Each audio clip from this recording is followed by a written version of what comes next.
So here I am, out on the streets with my head in my hands. I've got no plans, only to see you again. Don't get me wrong, sometimes I like being kicked on the ground. I'm not that strong, but then I come to my senses. Yeah, I'm coming. You can feel my power, and I feel what is real when she feels me. And I feel what is real when she feels me. And I feel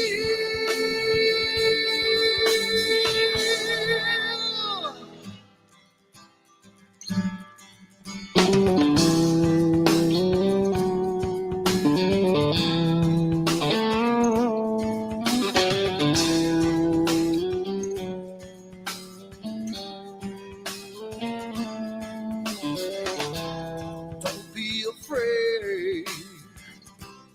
Don't do that man with the scar on his face. It's a charade. It's just the way you've been living. Yeah! I'm coming. You can feel my power. And I feel what is real when she feels me. And I feel what is real when she feels me. Yeah.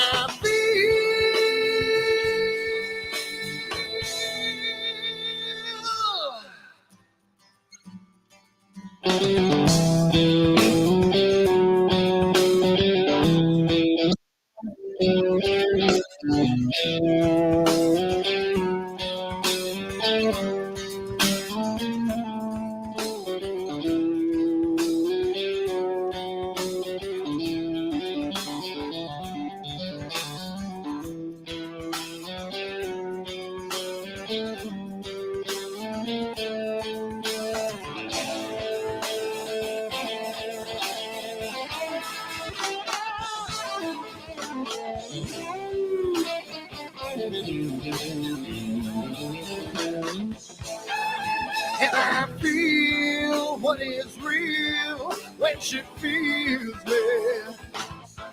And I feel what is real when she feels me. Yeah.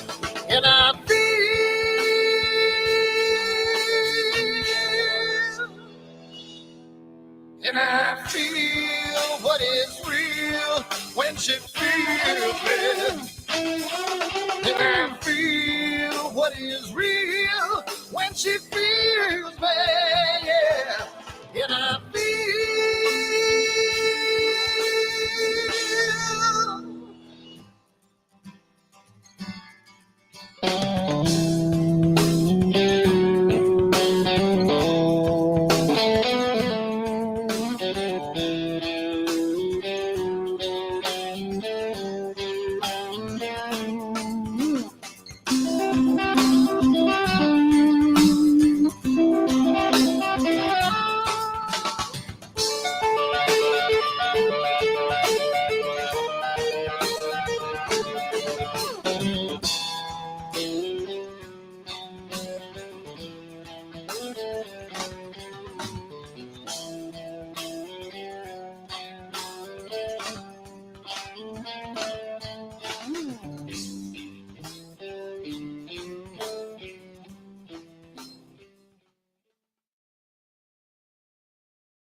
Hi everyone, Dan here, and I just wanted to put a little snippet about AstroWorld and what we do because I want to start getting the word out because I think it's becoming more and more of a giant community, and I want to get the word out to some other people. So what we do at AstroWorld is We hold astrophotography chats on Wednesdays at 9 p.m. and Fridays at 8 p.m. Eastern time. And we just talk astrophotography. Wednesday's more of a techie kind of advanced intermediate, and Fridays is more of a newbie kind of thing. So if you want to check us out, and if you want to, hang out with some semi-decent people that like to go off the rails a little bit and have fun while they're doing it, come check us out at AstroWorldWeb.com, and you can check out the schedule, and you can sign up for all the free giveaways that we do. We just gave away an Eagle 4 Pro, an Optilong filter kit, Charles Brackenstein's books, and a whole bunch of other stuff. So come to AstroWorldWeb.com, hang out with us, have a good time, and as always, remember to keep imaging, keep educating, and clear skies. And I'll see you soon. Bye-bye.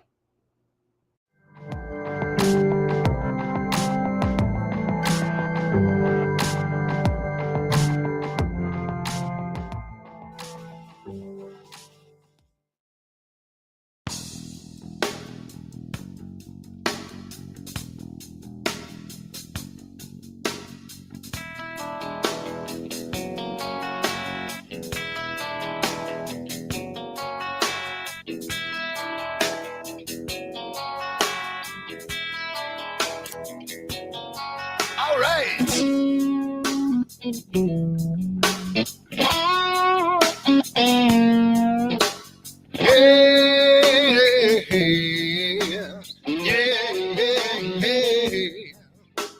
Where did my color go? Got your head in the sand. You can't be in control, using a powerful hand. I wanna be you, I wanna see you. Don't taste the kisses of hate. Don't try to tell me, don't try to sell me, don't try to say it's too late. You're gonna push me to the edge, back me in a corner, making me stand in your shoes. Push me to the edge, hot little color is black and white and blue. Black and white and blue, yeah. All right.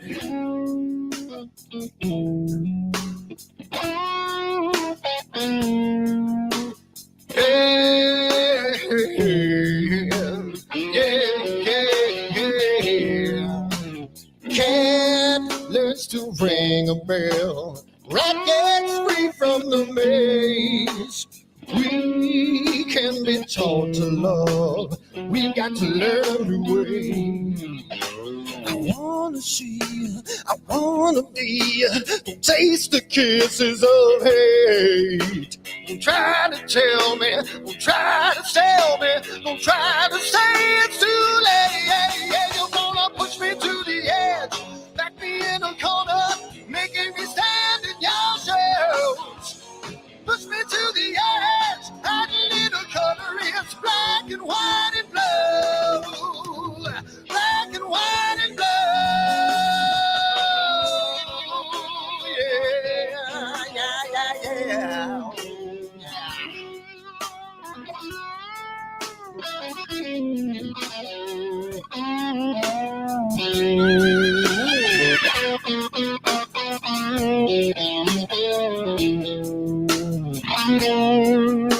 I wanna be, I wanna see, don't taste the kisses of hate. Don't try to tell me, don't try to sell me, don't try to say it's too late. Push me to the edge, back me in a corner, making me stand in your shadows. Push me to the edge, hot little color is black and white and blue. Yeah, black and white and blue. You're going black and white on the edge, back me in a corner, making me stand in your shadows. Push me to the edge, hot little color.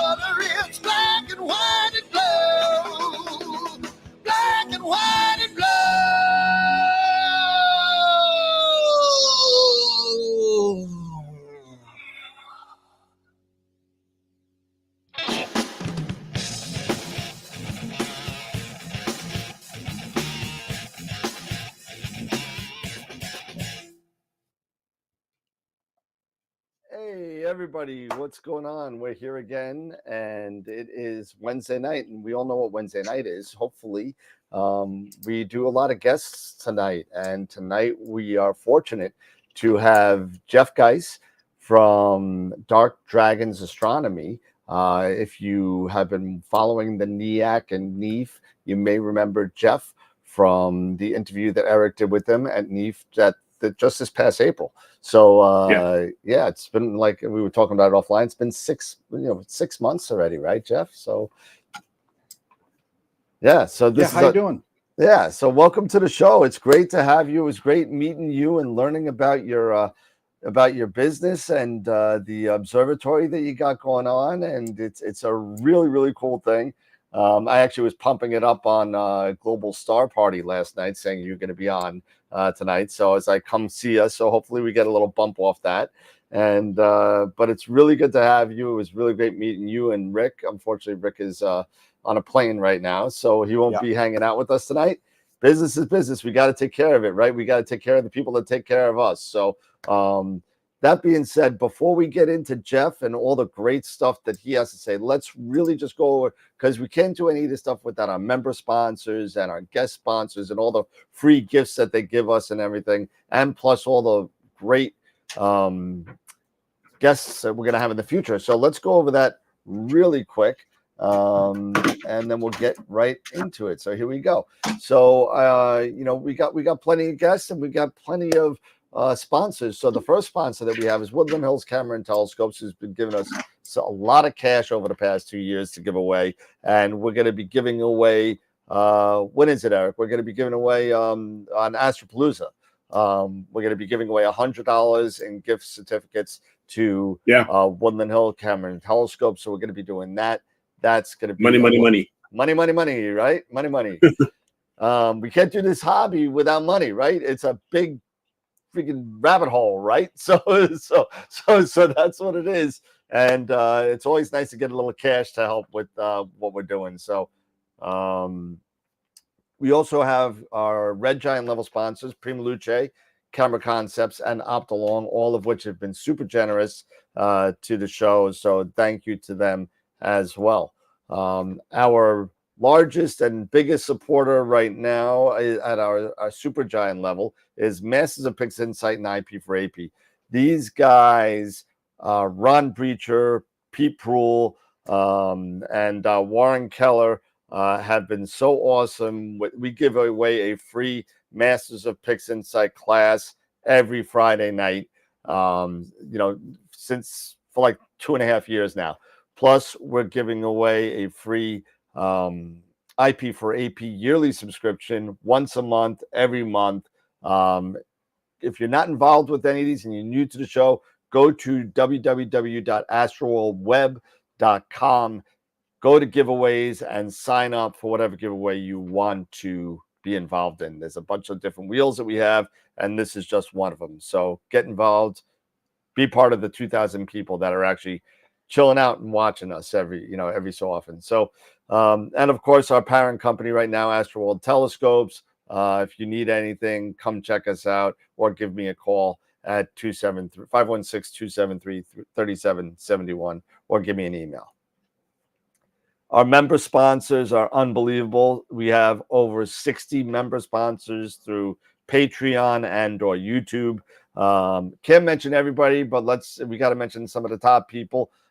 Sean Nielsen being one of the Off the Rails members, Bob and John, Quasar members, Dr. Ascari and Chris Fierksen, Charity George, Mike, Dave, Dan, and Tom over at the Black Hole, and all the other members that we have is just unbelievable. So thank you to everybody for your support, whether you're on Patreon or YouTube. It helps us buy our table at NEAF. It helps us get more gifts and giveaways to do every week like we like to do. So thank you so much, everybody. Tonight, like we said, we have Dark Dragons Astronomy here. We got Jeff Geis here. That's going to be tonight for the next hour or so. December 9th, we have Astropalooza 2, an unbelievable event. It's going to be crazy. You got to come see it.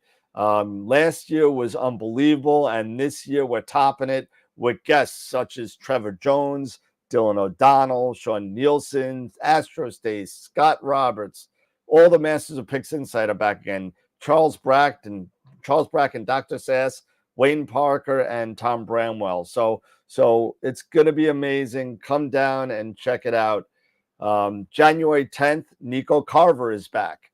Nico Carver is going to be hanging out with us again and going over some of his tips and tricks for astrophotography.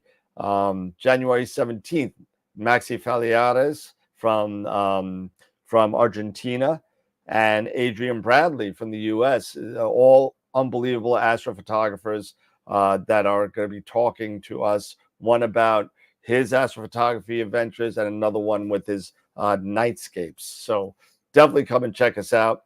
Coming soon, as soon as he releases APP 2.0, Mabula is going to be coming on, and Mabula Haverkamp, who is the creator of AstroPixel Processor, is going to be on with us as soon as the release happens, hopefully before the end of the year. So we'll see what happens with that.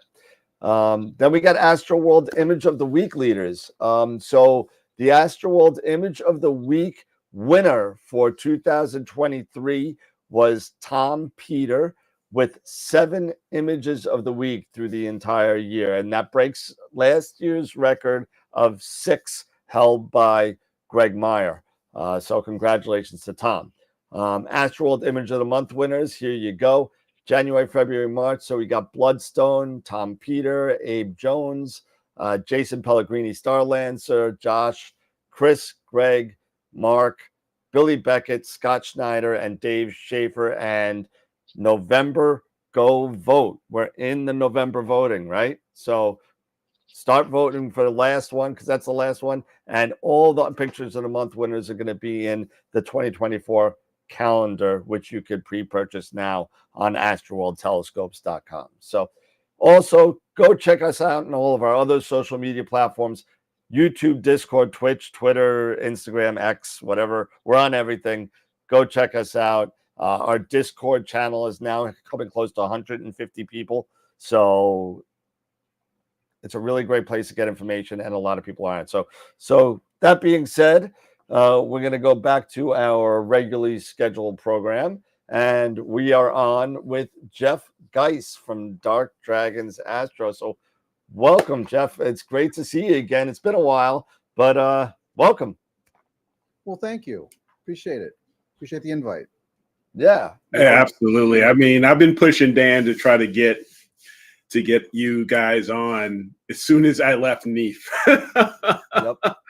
You know, so I'm really happy that I know you guys are able to join us.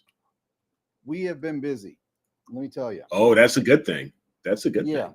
And instead of just do some kind of sales spiel on the stuff that we had, I'd like to just give you a rundown on how all this started, if you don't mind. Yeah, absolutely. Sure. Yep. If anyone has questions, just throw them up in chat. I'll stop and we'll answer. The best part about our hobby is the conversations that we have. I don't know if you guys agree with that, but yeah, down at the observatory, we're part of a big club where we have the club we belong to owns their own dark sky site. Well, as dark as you're going to get for the East Coast, probably swamp skies in South Carolina, but nonetheless, there's a bunch of astrophotographers down there, and there's a bunch of visual astronomers down there. And on any given Saturday night that's clear with no moon, the place is packed, and we just have a blast, and the conversations go all over the place. So, and that's kind of where this story starts, at that club.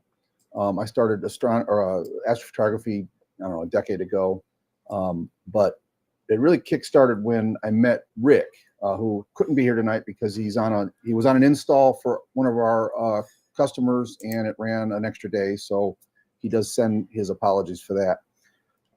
But if it's okay, I would just like to start by just running some of these. I can enter full screen here, and then I just share my screen, and you should be able to see that in the window. And not yet. Not yet. I want to share this. And yeah, we got something. It's not showing the full. Here, let me maybe back it out of full screen. So I tested this and it's not showing that, is it? I got looks like I got the top part of your screen here. Hold on a second. It's like your top bar of your Mac is in the middle of the screen. Right. And that might make it less fun for everybody. Let's try this. Let's try this. There you How's go. that? That'll work. All right, I had to Okay. do it twice. Okay, now we're at full screen. All right, so any of us that have done astrophotography, we pretty much started as a setup and tear down imager. Most of us didn't start with an observatory, so being able to pack everything in the car, and that's kind of the norm. And some people, that's all they get to do. That's all they can do. We were fortunate, and our story will show that our club allows for its members to build their own observatories. So it all started with this little box, a little concrete form.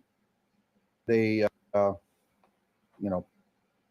concrete pour. There I am after we did it. That was the beginning of our little observatory. Well, then it grew, added a little extra section to that. And then at this point, me and Rick we've become friends. And I said, hey, Rick, I got this big pad down there. I have no plans on building anything on it right now, but I just kind of wanted to placehold that space because it was a good spot.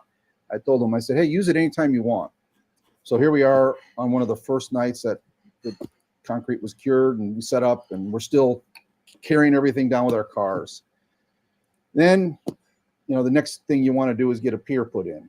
Well, you don't necessarily need a building to have a pier put in, so I built my own pier and installed it. Now, I don't know if anyone's done this before, if you've built your own pier before, if you've got a facility that you can place a pier or a backyard that you can put a pier. I'm kind of a do-it-yourselfer, and I'm kind of a miser. So, believe it or not, when you got one of those EQ6 mounts, a brake rotor from a Malibu is a perfect adapter plate. I mean, it's the exact size that you need it to be. That's awesome. Right. That's great. So, and you can see I'm doing this in the garage. Actually, I'm just building this stuff at home, and I'm taking it down to the observatory and testing it. And there it is with the old EQ6 that I bought, my original mount that I had for a decade. Here it is installed on the pad. Once again, there's the concrete pad. There's the pier. It just made it a lot easier not having to bring the tripod every night. It made it a lot easier not having to find north every night. It was a lot quicker. You still had to bring the mount down and all your gear and your scope. You had to mount everything. We've done that. We've all done that. Yeah. Then Rick built. He got a pier. And you'll see it here. There's pier. He built one too. A little different, but it's fine. It works great. Well, then pandemic hit, and we were kind of stuck. So we're like, well, let's design the actual building now. So we got into Fusion 360 and we taught ourselves how to design this stuff. And there we are. There's our first kind of idea of how we were going to build our observatory. Wow. Right. And they're like, well, how are we going to move this thing? Right. We got this big roof. We don't want to, just pull it open. So we did what a lot of people did is we bought one of these gate openers, right? Bought one straight from Amazon. And I mean, I didn't have it an hour and we were already ripping it apart. We wanted to know how this thing worked. We wanted to know how we can co-opt it so we could use it the way we wanted to use it, not the way it was intended. Been taking pictures of all the boards. And we're like, oh my God, that's going to be kind of hard. We have to rip all that electronics out. And then this is where kind of the beginnings of Dark Dragons is. I work in heavy industry. Often I'm on a bulldozer. And, okay. I mentioned earlier when we were before the show started, I run a landfill. I've been in that waste business my whole life. And so I'm sitting on a bulldozer one day and there's this truck driver and he can't get his tarp off, right? And he's got a 2x4 and he's banging a motor just like this, trying to get the tarp to work. And it had nothing to do with the motor. He couldn't see it, but on the other side of the truck, there was a board sticking out the truck that was jamming the thing and it wasn't working. But it was like an epiphany for me. I had just bought that previously shown gate operator. I'm like, why don't do that? Use this. And I checked these things, and my God, they're only $120. You can get them from Amazon. And boy, they seem powerful, I said. So I bought one. And then in the garage, I started fashioning up a way to move the roof, right? Because that's really the hardest part, because there wasn't anything off the shelf that I thought was affordable, that Rick thought was affordable, that we wanted to, put our hard-earned cash on. This stuff's expensive, and you guys know that. The cameras are ridiculous. Filters. Oh, yeah. I mean, a little piece of glass. Oh yeah.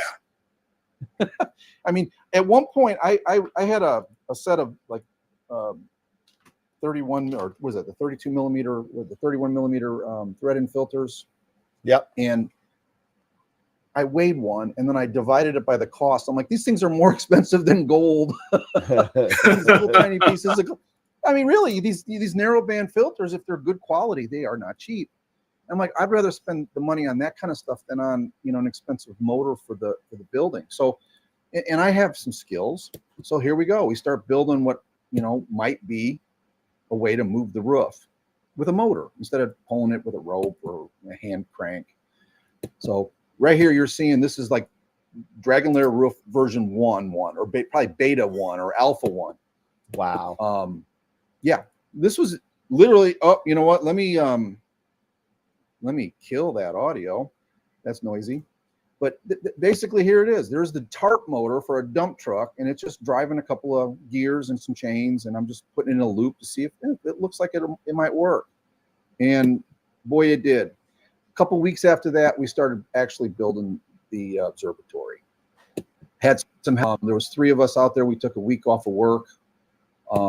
So we basically worked for a full 8 days, and sometimes it rained. Oh my God. Yeah. Sorry about the noise. Jeez. Yeah.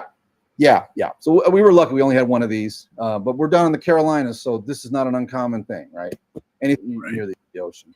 So here we go. We're starting to get what it looks like a building at this point. Oh, this is actually kind of fun if I can show you this. So over the 8 days, we get this thing built. And here's a little time lapse of how you put together an observatory. Now, we did change the design a little bit from the 3D model that you saw earlier. Instead of the roof, like most of these observatories, the roof rolls away from the building and is kind of parked in midair on what we call those outriggers. Okay. Yep. We decided to put our control room in between where those outriggers normally would be. So that back area now becomes our control room. And you'll see pictures of it inside. And it really has worked out great. And we haven't seen another one like it. So basically, it just looks like a big, long building with the roof that rolls off. Wow. Forward. There's the roof. See the roof getting moved a little bit? Yep. Putting the timbers in. So this was all done in 8 days. Oh my God. You come to my house anytime. Don't worry. So then this is inside. This is where the control room is going to be. But the most important, we were in May in South Carolina. It was already 90 degrees. So the first thing we needed to do once we had a walled off room was put the air conditioning in. There I am. We're doing work. Now, this is an important one because that little roof motor that you saw me working in the garage, this was our foot of it. Now, at this point, behind that white piece of steel is that tarp motor, and it's basically just running a couple wires down to a car battery, and we're just going to hold them to the contacts. There we go. So There proof it goes. of concept. Yeah, proof of concept. The roof is being moved by this motor. I'm like, okay.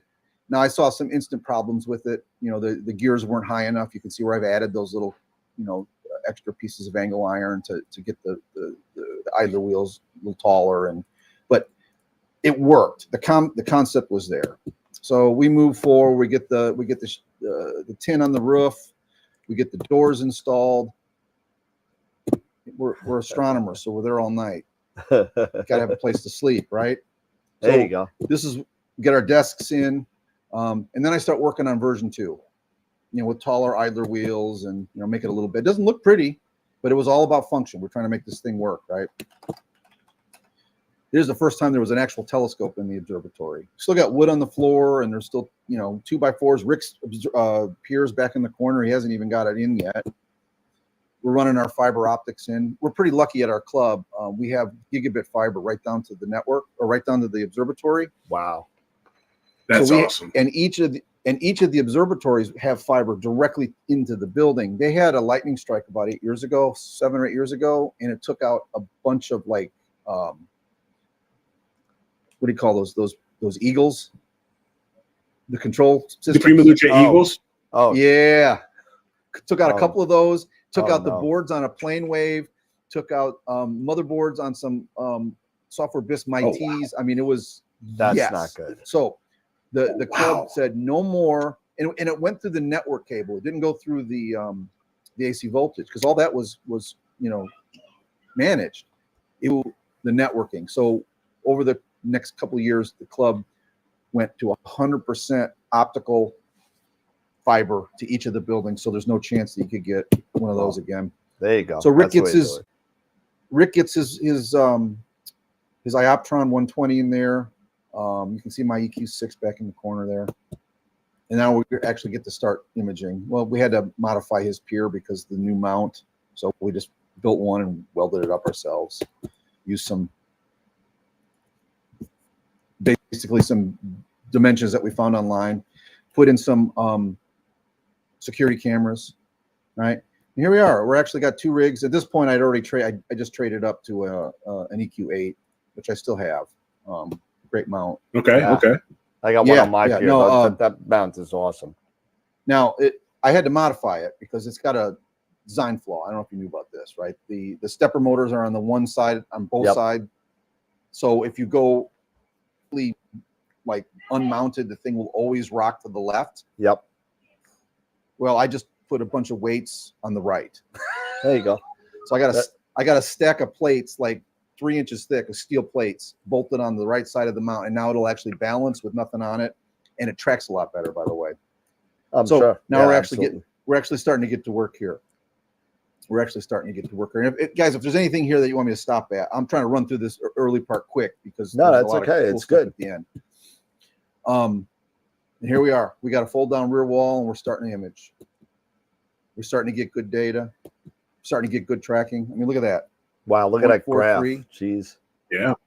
Now, this is what happens when you have an observatory. Number one, even a little bit of wind is blocked by these walls. Once you get these mounts permanently set on a really good pier and lock them down, you don't have to mess with them. It's such a luxury, I know, and some people just don't have that option. If you do, I highly recommend it because it's very possible you can get results like this no matter where you are. And then basically me and Rick just kind of commingled all our astronomy gear. Yeah.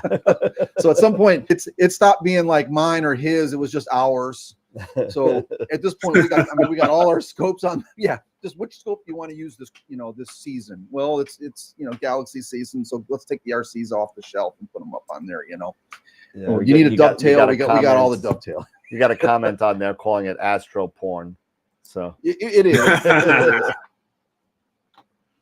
So let me click on make sure I got the comments on so I can see those as they come in. I don't see them yet.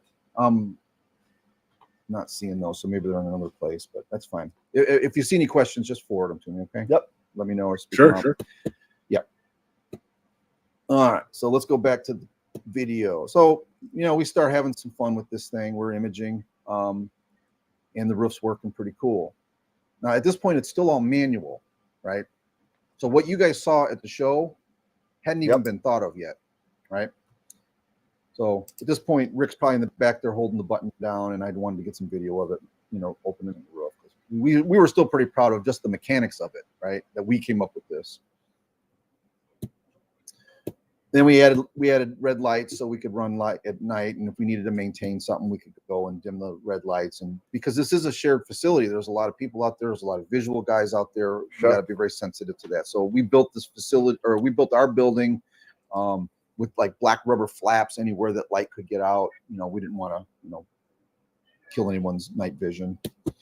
And then we started getting images like this. This was one that Rick took. Nice. The great thing about when you have an observatory is now you're no longer having to race to get an image. You can relax, right? You can spend time and breathe. You can soak your camera with photons. I think he had like 25 hours in this one. Wow. Here's my heart. I got 35 hours in this one. This is bicolor. Yeah. I was just blown away when I was able to get this in South Carolina, right? Horsehead, just an HA. But the detail, because the number of hours, you can just really get lots of great detail. And oh, by the way, there's, except for a basic stretch on this, there's no processing. Wow. Okay. And then the hard floors were getting kind of, a little cold. So we decided to put some carpet in, make it a little more homey.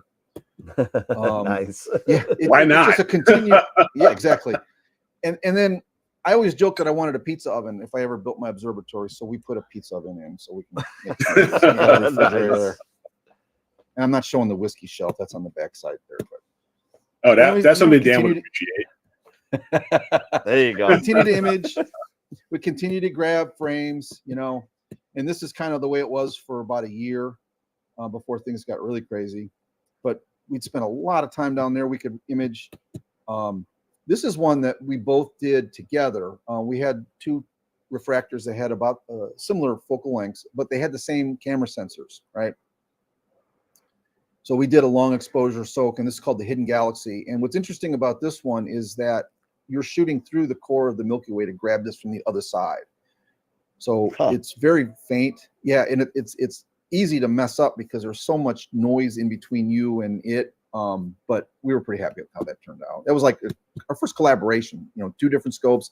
He ran RGB with an RGB camera, and I ran just the narrowband and the L, because that's all I had the filters for on that rig. He taught me K-stars. We basically started using Indy or Linux exclusively with the Indy drivers. Now, this is a milestone. So that little device right there, that red board and that little blue board. Yep. Rick was working on this in secret. Then he shows up one day and says, "Hey, look what I made." What is that? That's cool. He's like, "I think it's going to be a roof controller. Let's see." Now, I don't know if you can notice, but you see the blue cord in the bottom there? Yep. Yep. Yep. That Ethernet cord. Yeah, I got it. Yeah. So now it's networked. So and then he writes the software for this thing, and he writes an Indy driver. And then now Indy can connect to it. K-stars can connect to it, and now we can remotely run this thing, and it can shut down by itself, and it can open and close by itself. And there you go. This was just, this was just for us, guys. We were just because we wanted to do it because we wanted that functionality of our own building. Yep. Yeah. Let me see. Let me make sure I turn the volume down. There you go. So now the motor is being run by the MOSFETs on that blue board. So this was kind of a milestone for us, but this was still, we weren't really sure where we were going with it. We were just doing this stuff for ourselves. Now, here's something interesting about our observatory. The whole observatory is DC voltage. Okay. You guys know the difference, right? Between AC and DC? Yeah. Right. Yeah. So, all of our equipment is basically DC voltage. Yep. Most of it's 12, some of it's 5. Right. So whenever you guys go out, like I remember when I was first, thinking about getting out of the backyard and going down to a dark site, I'm like, well, I got to make sure I have a battery. I got to have voltage converters for those things that aren't 12 volts. I got to have all this stuff that's really for the equipment to run, because I'm not going to have, a outlet to plug into down there. Well, when we built and designed this thing, we wanted the whole thing to run on DC voltage. So basically in those boxes on the floor, there are just a couple of trolling motor batteries that you'd see on a fishing boat, deep cycle batteries. And then we run that DC wire is run through the whole building. So now instead of having to use those little, those wall warts that we're all used to seeing that fail. Yeah. We use small, like very reliable solid state voltage converters or boost or buck converters, and we run everything off of that. So we could have a hurricane come through and take out AC power, and they could be down for a week. This system will keep running. We could keep imaging. But what this is really ideally suited for, we didn't even think about it at the time, is for these completely remote facilities or remote observatories. So imagine someone's got, grandma's got a farm out, 2 hours away from the city, and she's got 40 acres and a nice little hill on the top, but there's no power out there. So someone could literally build an observatory out there, and if you did it with like an AC or with a solar panel, charged some DC batteries, as long as you had a network out there, you could run that thing remotely and get better than average, astrophotography images or results. So Rick continues to go off the deep end, and he teaches himself circuit design. So this is the Dragon Lair Roof Controller 1. Now, let me say about Dark Dragons, the name. When we built the observatory, I asked Rick, I said, hey, Rick, why don't you just ask your daughter? Because you got to name it. Everyone names their observatory. I don't know why they do that. It's like a boat. They name them, right? Right. So he asked her, and he came back like a week later. He's like, she came up with the idea of Dark Dragons Observatory. I'm like, oh, that's pretty cool. I like it. So it stuck. Nice. So then when we decided to make these devices, that name stuck too. Nice. That's awesome. All right, let me keep moving through. So then we added some flooring. We added a deck over the wiring back by where the piers are. Turned out real nice. We were pretty happy with it. Yeah. And then we decided to start a company. And this is where I tell you what, if you want to stop doing astrophotography, start an astro business. Yeah, I feel you. I feel your pain. Trust me. And it's funny because our buddies down there will say, "Hey, you're not down here imaging so much." I'm like, "Yeah, but I'm down here and I'm building this equipment and I'm having a blast with it." Right? Yeah. It's just it's not even like work really. Nope. Yeah. So we just keep making these little devices. This is a little UPS device that we just use for ourselves, but this will be a product one day. What this does is it monitors that 12-volt system I was telling you about. Yep. So if the charging system goes down and the voltage drops below a preset limit, this device then tells your mount, or basically the PC that's running your mount, bad weather, and then that tells the roof to close. So we're tricking the roof to close based on the voltage in our DC battery pack. Oh, there you Interesting. Yeah. Oh, Rick's full of these ideas. So now I don't know about you guys, but a lot of us are makers, right? I've noticed that a lot of astrophotographers or astronomers are kind of makers on the side. Like they have 3D printers, or they like to build things, or like to design things. And I've already been doing this before I was an astronomer, so it just kind of fit right in. So a lot of the stuff we were able to do is like just rapid prototyping, come up with a cool idea, literally make something out of plastic that you can hold and look at and turn around in your hand. And will it work? No, throw it away, make another one, change it. Like hand controller, boxes and things like that. So now the clutter starts because we start actually building things. And then we start designing logos, and we come up with that for our company's logo, which we like. Then it's time to update that version 2 on the wall.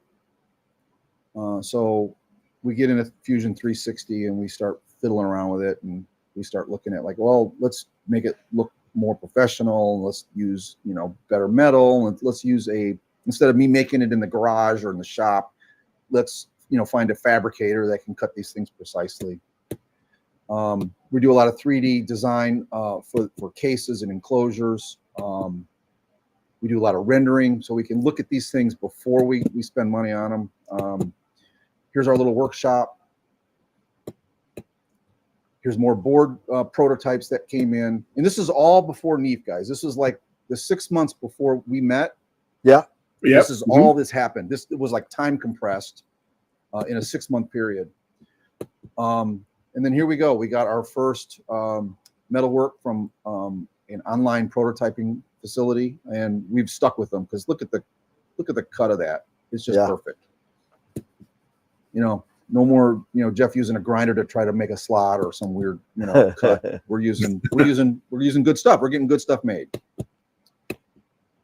And, you know, a couple spray cans of spray paint, and we get it up on the wall, and it looks a lot better than the one that, you know, it replaced. All right, now, so this is the beginning of the actual company. I'm kind of jumping around a little bit, but as we had these devices on our walls, we were still using them for ourselves. And our friends who have buildings down there were like, man, that's simple. Can you make us one? So this was a friend of ours, observatory. He's like 15 feet away from us. And that was the system he had to roll his roof off remotely. And it started to fail, and it wasn't really reliable. So we come up with some new ideas for him. And another one of our buddies down there had a roof that was so big he couldn't move it. So we came up with another design for him.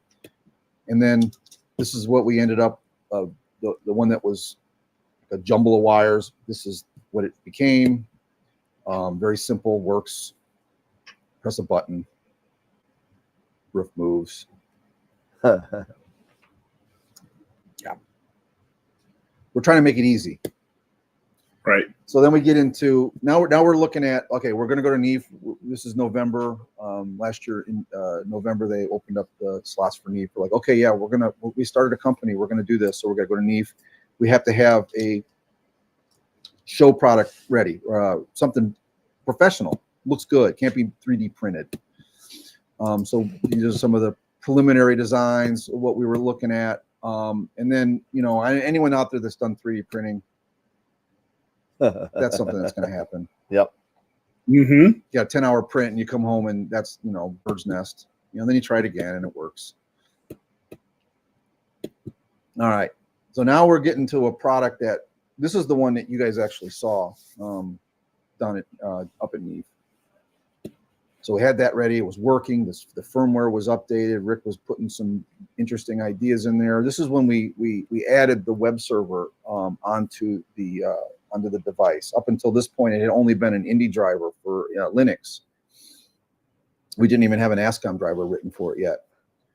Yeah. So I'm kind of interested in the whole web server piece for, you know, we're going to get into that. access. Yeah, we're going to talk about that. Absolutely. How do you now? Did you guys have Bob Denny on? Twice. Do you know who Bob Denny is? Yeah. A couple times. Yeah. Yeah. Didn't he talk about his alpaca system? Oh yeah. Oh yeah. All the time. Alpaca and the death of guiding. Yes. The alpaca is absolutely brilliant. Okay. So Rick, as a software programmer, because that's his day job. Yep. As he's writing the ASCOM driver, he gets in there and he's like, hey, there's this thing with ASCOM and no one's talking about it. I'm like, really? Tell me about it. He's like,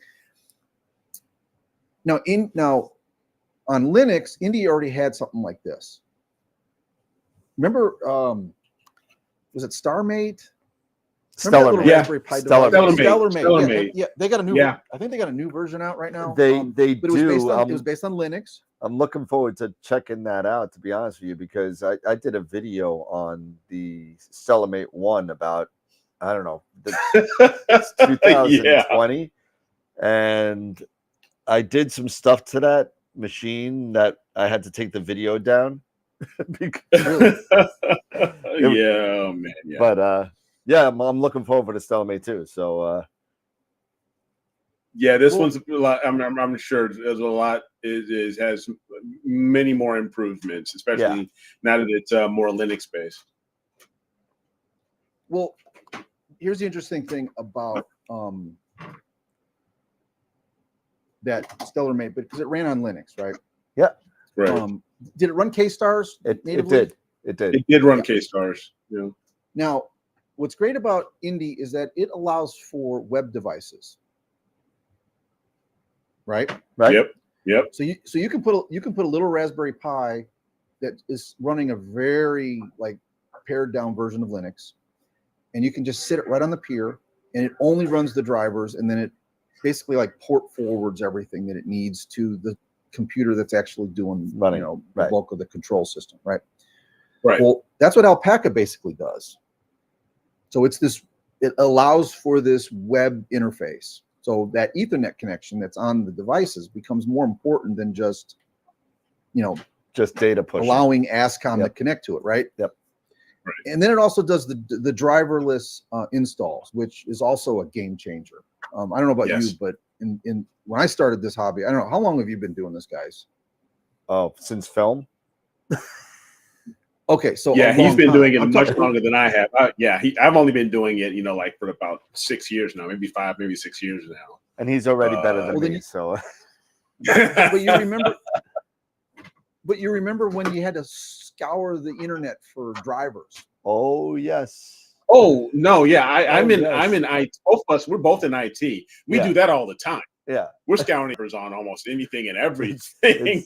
It's horrible, and you can never find the rando one that you kind of want to find out. You go to 14 different sites, and it's always a trap to download their Yeah, malware it's always or something. Yeah. Well, see, here's the thing, because I'm a cheapskate. I shouldn't say cheapskate, but I'm just frugal. I mean, this is an expensive hobby. Yeah. And if you can Oh, save yeah. money on it, you got to Oh, try yeah. to save money. So I buy a lot of used equipment. So you'll buy it and I'll tell you what, I got a Lodestar, the original Lodestar, the one that had the problem with the little USB cable. But yeah, right now, it is, in my opinion, the best guide camera you can have. It's so sensitive, you never have a problem getting a star, no matter where you're at in the sky. And I've never bought another one. It's just amazing. It's an old CCD style camera or sensor. Yeah. But getting the drivers for those, Now with the Alpaca, the protocol for Alpaca allows for these driverless devices. Device, yes. Now, if you guys are in IT, it's kind of beyond me. Like I said earlier, Rick is the tech guy, and I get what he tells me, but I don't necessarily understand it 100%. So what he did with the device first is he was in that ASCOM protocol writing the ASCOM driver, because we needed to have an ASCOM driver, even though we were running Indy, we were running K-Stars and Linux on both of our rigs. Now that we got a product, we know more than half the world's going to be using Windows. Right. You've got to have ASCOM. Yes. Right. Yeah. So as he's researching, how to write an ASCOM driver, he's like, okay, I found this codicil of Alpaca. Like, interesting. He was telling me about it. So then he starts doing some development on that and starts testing it, at our observatory.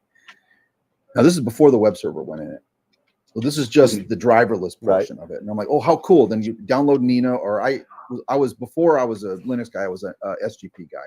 I love SGP. Yeah. And we met those guys at NEAF and Nyack, and they're really Jared cool. and those guys. Yeah. Yeah, they're great. Yeah. I keep up my subscription to that because I don't want that to go away. Anyways,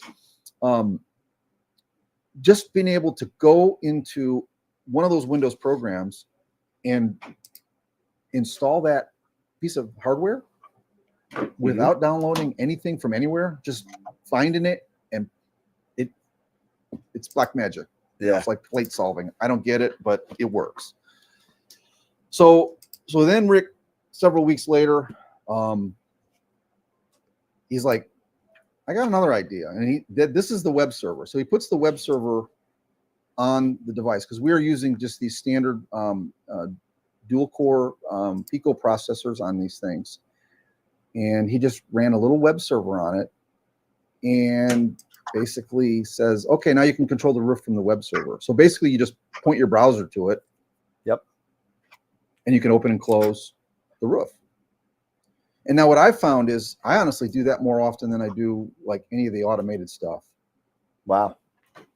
So I'll like VNC into the network. I'll just go right to the website for the roof, press the button, then I open up the Wisecam page and watch it close. Or open. I want to just make sure that did what it was supposed to do.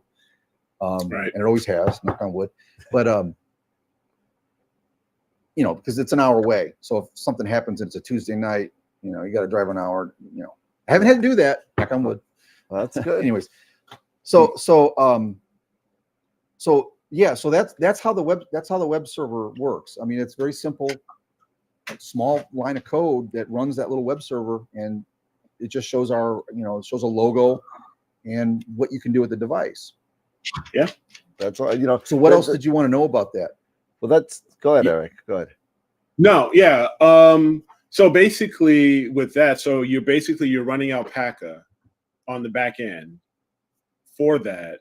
So that's awesome because it's pretty much plug and play.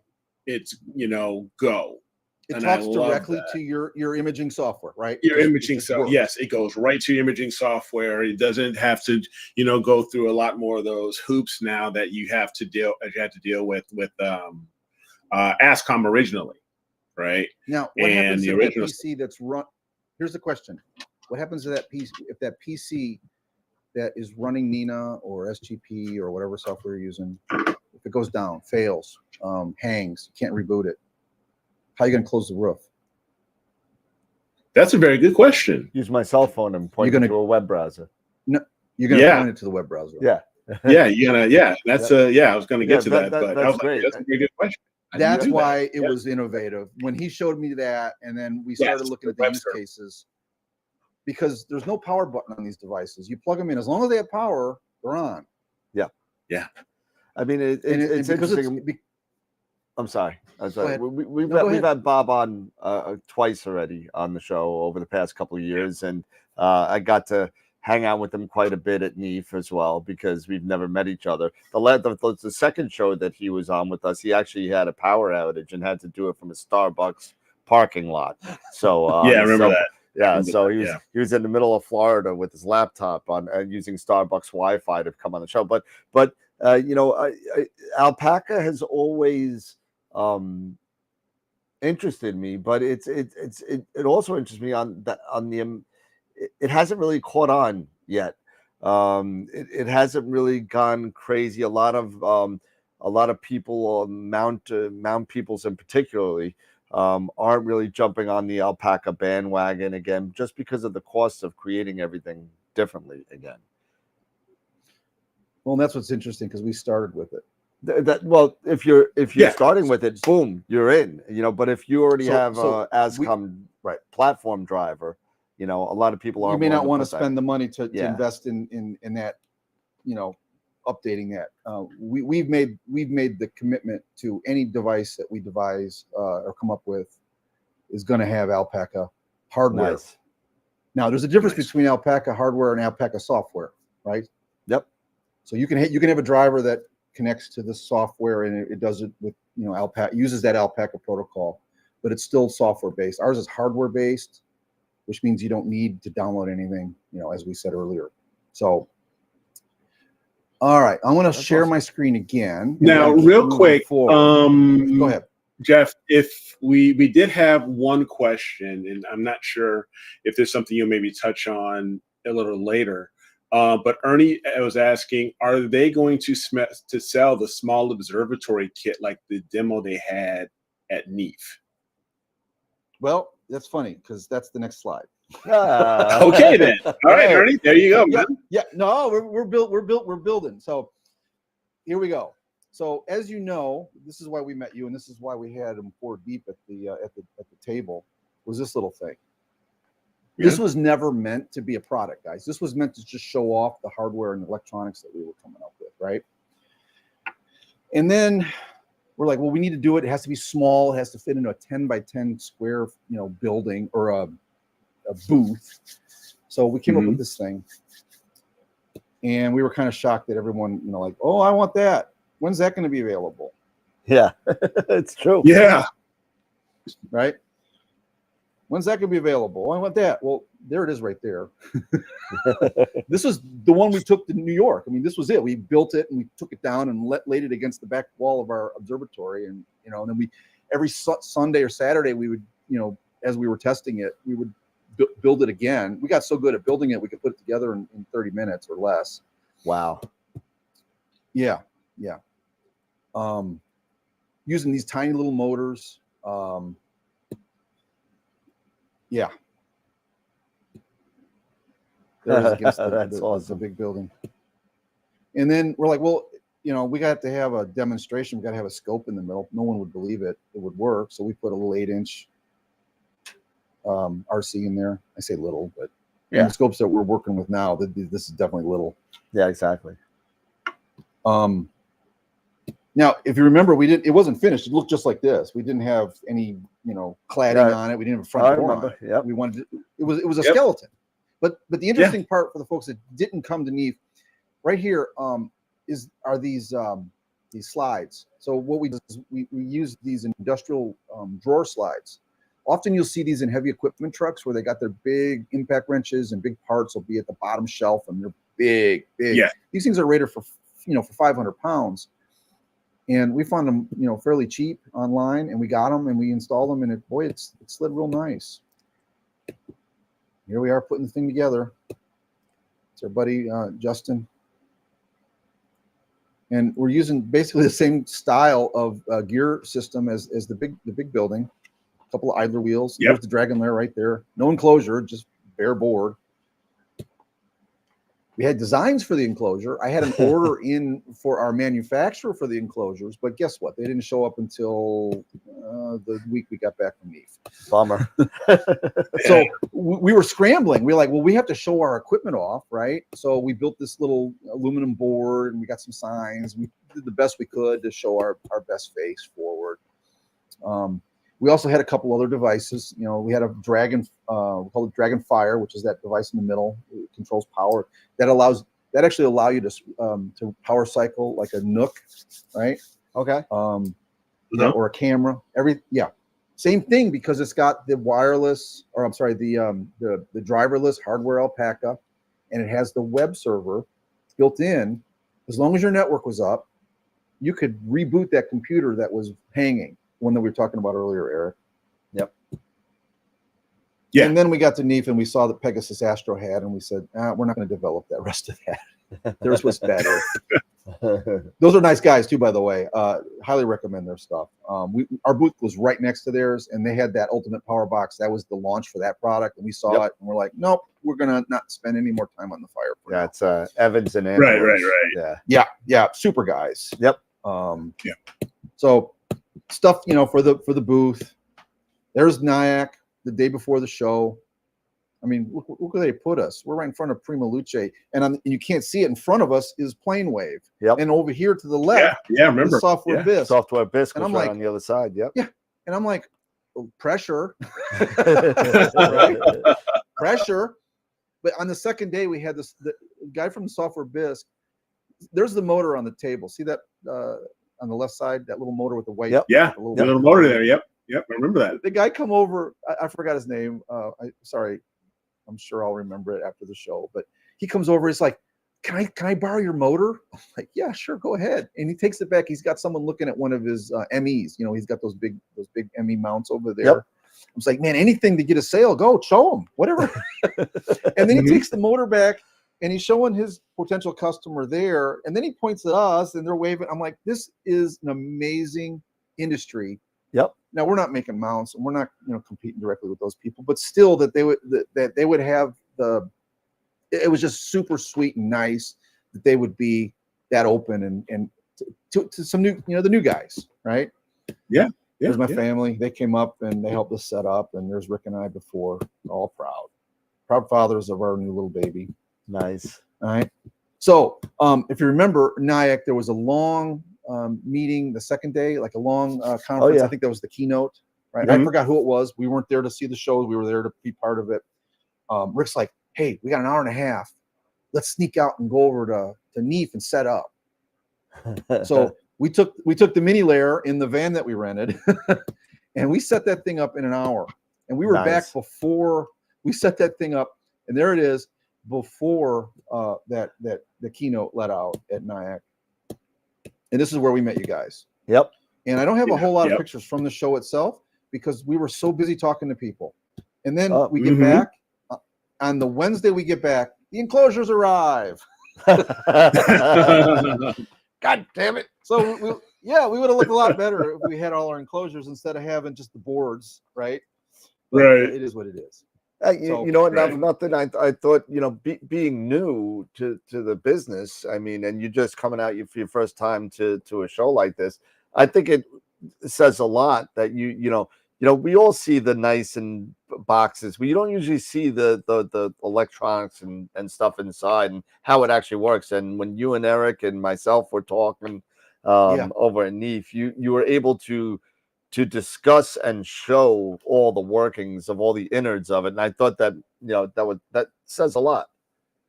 I appreciate that. You know, here was the thing: the timing wasn't 100% perfect for us. If it would have been this past summer, we would have been our product line would have been more mature, right?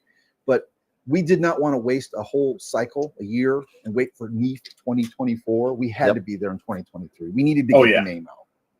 We needed to. We needed to meet you guys. We needed to meet the Software Biz guys and the guys from Pegasus, and we needed to be part of the community as quickly as possible. Yeah. So here we go. We get enclosures. We get boards. We actually have product. No, now you guys know about the Dragonlight? I don't remember. If I recall, yeah, we had a little display, a couple of lights. Was this for the flats? Yeah, now this is really ideal for an observatory specifically because this is like wall-mounted device, and you're going to shine lights either at the wall or you're going to illuminate a panel with this device. Once again, Alpaca hardware based, so you connect to it your network, you connect power to it, it's always on, and then Nina, SGP, Maxim, name some more guys. There's so many imaging APT suites. Yeah. I like APT. I use that a lot. Backyard EOS, remember them? Yeah. I started with that. Everyone starts with the DSLR. But So this device once again has a built-in web server, so you can connect to it with your phone, with your computer. You can turn that light on. You can dim it. And really, for observatories, we couldn't find a use case for the device for a what I call a setup and tear down imager, someone that packs up stuff and maybe goes for the week or the weekend or the night. This is going to be a permanent type thing, but it's here. I love the fact that you have everything power poles as well. I think that's really neat. Yeah, they are bulletproof. I hate barrel connectors. Yeah, and the Anderson power poles are so convenient, and so many things are coming with them as an out now. So it's more solid. You know, you sit there and you hear that click, and it's never going to come out unless you really yank it. Unfortunately, unless you pull it, unless you purposely decide to take it apart or unplug it. Exactly. And they can carry 15, 30 amps. Or 45 amps. I believe. They have the gray 45 amp connector, the really big one. Yeah. Well, these are 45 that we're using because we're using PowerPole 45 amp connectors for the motor because the motors are rated at 33 amps, so we're covered with that. But you're right, and then they have a heavier line that goes up to hundreds of amps. Yep. We have no need for those, but they're there. So there finally we have a full, what we call a full Dragon Lair system, which is the roof controller, the motor, the drive system, the idler wheels, and then a properly enclosed, controller board. Now, because of because of NEEF and everyone saying they want a mini observatory. So we spent the month of June and some of July in Rick's garage rebuilding it as a potential actual product instead of just a demonstrator. So we worked on it for weeks and weeks in the hot Carolina sun, and we're like, well, is it going to hold the weight of a snow load? Now, because we met people from all over North America, right? And the guys from Canada, that won't work, and that won't work up by us. It's the roof not steep enough. You'll get snow load. It'll be too heavy. I'm like, okay. So we thought of that. I'm like, well, Rick, get up there. Let's see if we'll see if these drawer slides will hold you. They just slide right out. They had no problem. Nice. Yeah, we're having fun. So we get some cladding on it, so it's more like a backyard building instead of just a box with OSB on it. And we spent all that time, and after the end of it, we sat back, and it was like 95 degrees, and we're like, boy, this seems like a lot of work. We started out to start a tech company, and now we're in the construction business. That's how it happens. So this is what we did, guys. We made the call, and we did this about 6 weeks ago. We gave away the plans. The plans are available on our website right now for free. You sign up for the forum; they're there. You can download the plans, and then you can go to Home Depot and you can buy $400 or $500 worth of lumber, and you can have one of these things in your backyard. And if you can't, if you're not competent with a hammer and a nail and a saw, you can find a local contractor, and a handyman will do this. This is like a doghouse for them, right? And then we'll help you source the parts that wouldn't be available at the Home Depot or the Lowe's or the Menards, depending on where you're at, like the rails and things, those drawer slides. And we're hoping to build a forum community for observatories that people will, modify these for their environment. Maybe use, instead of the LP siding we're using here, maybe they want to put brick on it because their homeowners association requires it. Sure. Yeah. So we're like, we could sell these things. I remember, Eric, we were talking, and you're like, how much, would you sell this thing for? I'm like, well, I don't know, maybe $2,500. And you're like, oh my God, yeah. 100%. Well, we looked at, it would be like so budget friendly. We looked at shipping them. The shipping cost would have been like $1,100 just to get it halfway across the country. And it was ridiculous because we're like, no one's going to do that. This lumber, it's just wood, right? So we made the call. It's free. It's out there right now. Go to darkdragonsastro.com and sign up on the forum, and you'll see the plans are there. And all we ask is if you do build one or you modify it, post some pictures. We're trying to build a community there. So, and we've got designs because we've built 8-footers, and we got pictures coming up on those. We've built the one that we built. The first one was a 12 by 26. We've got a lot of experience, and we help our friends who are building them. So we've been putting a lot of nails in observatories over the last couple of years. So we'd love to help people. Just if you want to do it yourself, we were do-it-yourselfers. That's why I kind of made this presentation a little longer than hopefully people wanted, but to show you where we came from. We designed this stuff for ourselves. We had no intentions of starting a company, but here we are. It's working. That's what we're doing. So remember the API I just mentioned. So the club was donated. Our club was donated a 12.5-inch plane wave with an L350. Nice. And they wanted to automate it. So I devised the system. We put a rack and pinion on this one. We didn't use a chain drive. We found a really affordable option for, gate openers, right? People use them for this stuff all the time. Yeah. Mm-hmm. Yep. These are the rack and pinions for a gate opener. You can get 12 or 13 foot of these for $100. Okay. Yeah. So you got a question on here from Ernie again. He said, do you have an idea of the total costs that it would take to build the small one? Well, about $700 with roofing and all that. Lumber prices go up and down. Yeah. Right. So what we did is the one that here, let me back up. This one, this was our second prototype. Yep. We basically sold it for cost to a club member for his backyard, not the observatory, not the club's observatory. And I got some pictures coming up on that. Jim has always wanted a backyard observatory. He wanted something tiny, small.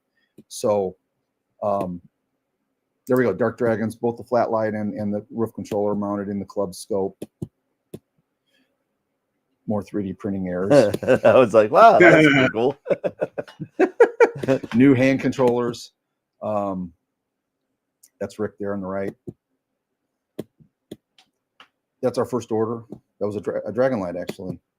And now for the flat light we're talking about, a lot of guys are using, those inexpensive sketch pads, the LED sketch pads as a flat light source. Well, if you peel the backing on them and you cut the little board off of them, they got two wires, a red one and a black one. Well, they're just LED lights, and our controller will run them. So you just basically splice in a wire to an RCA jack, and then you plug it into the Dragon Light, and then now you've got literally a remote controllable, web-based Alpaca ASCOM hardware-based light panel for You know, those things are like $50, and this was for a 12-inch scope. So try to buy an EL panel for a 12-inch scope. Yeah. Yep. Or under that price, right? There it is working. You can see the mods right there in the bottom, right? Yep. Yep. And then we found another source for these, which we can get these up to 35 inches, I think. So for the really big scopes, yep, we can get these panels, and these panels allow us to replace the acrylic. Okay. And we got 4 different opaquenesses, like very, very dark or very, very light, depending on what camera system and optical system you're running. But they'll plug right into a Dragon light and mount them on the wall, and away you go. Nice. There's another friend of ours. You guys, go ahead, Eric. No, yeah. Mark was asking, can your equipment be used with a modified backyard garden shed? Well, it's funny you said that, because that was kind of one of the original ideas I had before me and Rick decided to build an observatory, was using those trash can, those who makes them? Sterilite, or you know, the aluminum ones, or the resin the ones? plastic ones? The plastic ones, the ones that are formed like Suncast? Yeah, Suncast and Rubbermaid. Suncast, yeah. Yeah, Rubbermaid, that's the company, and they have like these little toter like containers, and they look like they got a lid that pops up, and they got doors in the front. Yep. I'm like, my gosh, we could use that we just put our piers in there. Yeah, absolutely. Our controller will run any DC motor up to 40 amps, which is a monster. Yeah. Right. And when you see what our motors are doing out in New Mexico, you'll like, oh my gosh. That's why those little tiny motors that were on the prototype that we took to Neve, yep, they're perfect. So yes, you could do that. We've actually got for fold down walls, our controller will also run a linear actuator, right? You guys know what that is? I don't know what that is. No, I'm not familiar with it. So it's like a little rod that it's got a little motor in it. You send power to it, and it expands. Okay. It just like a screw, and it unscrews and it pushes or pulls. Okay. It's a linear actuator. So instead of a circular motion, it just pushes or pulls. They're very inexpensive. You could use linear actuators in place of those little I don't know, what do you call them? Like the little shock absorbers you see in those backyard bins, like the Rubbermaids we were just talking about. They use like the same kind of shock absorbers, like a window on the back of an SUV would have. You know what I'm talking about? Yeah, I gotcha. Yeah. Yeah. Okay. Yeah. Replace those with an appropriately sized linear actuator, plug it into the Dragon layer, and now from anywhere in the world, you could open and close your quote observatory. Have you guys heard of Backyard Observatories, the company? Yes, I have. Yeah. Scott makes really good product. He builds really good observatories, and he's so busy that you can't get a hold of him. I mean, he's everywhere in the country building these things, and he's just unavailable because he's probably booked for the next 2 years. Well, we have a friend of ours had one of his buildings, and he wanted to use our system, and he uses a Rec and Pinion, and here it is. Here's a picture of it. So we got the model number of the gears he's using, and then I downloaded the 3D drawings from the manufacturer, and I'm like, oh, that one didn't fit, and I made that one. Well, it did fit, and then we bought the right one, and then gave him a full upgrade, and he's excited because now he's confident that he could remotely control his facility or his observatory, and if something were to happen, he knows that he could log into the web page that controller has and get the roof shut, so he wouldn't have to drive down on a Tuesday night. Now, Daniel, remember our emails earlier in the year? I was saying we were working on something, and it was quite a breakthrough. Yes. All right, that's it. So we are the first people to put ASCOM Alpaca on an iOS device. Nice. There you go. Now, so what that means is the same Alpaca protocols that run that can connect to astronomy cameras and can be run from Nina. Our roof controllers, our flat light controllers, the hardware-based devices. You can now connect to our app, and you can turn your iPad into one of the best mobile flat lights probably in the world, because the screen quality on an iPad, even the basic ones, are so perfect. No dead pixels, but they can go so bright and they can go so dim. Yep. Right? That's cool. Wow. So turn it on and off through Nina. Right? Now you have to have a network. So the guys that have the AM5s that have the little hotspots that you're going to want a little hotspot so that the iPad and then the computer that's running Nina, SGP, Maxim, any of the software that you use will be able to connect to it. Now we went a little further too. So we're like, often people are doing flats where people are doing visual, and they're doing these flats and it is killing people's, dark vision. So we added something we call an aperture mask. So it actually just throws up a circle. There you go. And then with your finger, you can size it to your aperture. So then you can place it over your scope, and you're not going to blind the guy next to you. There you go.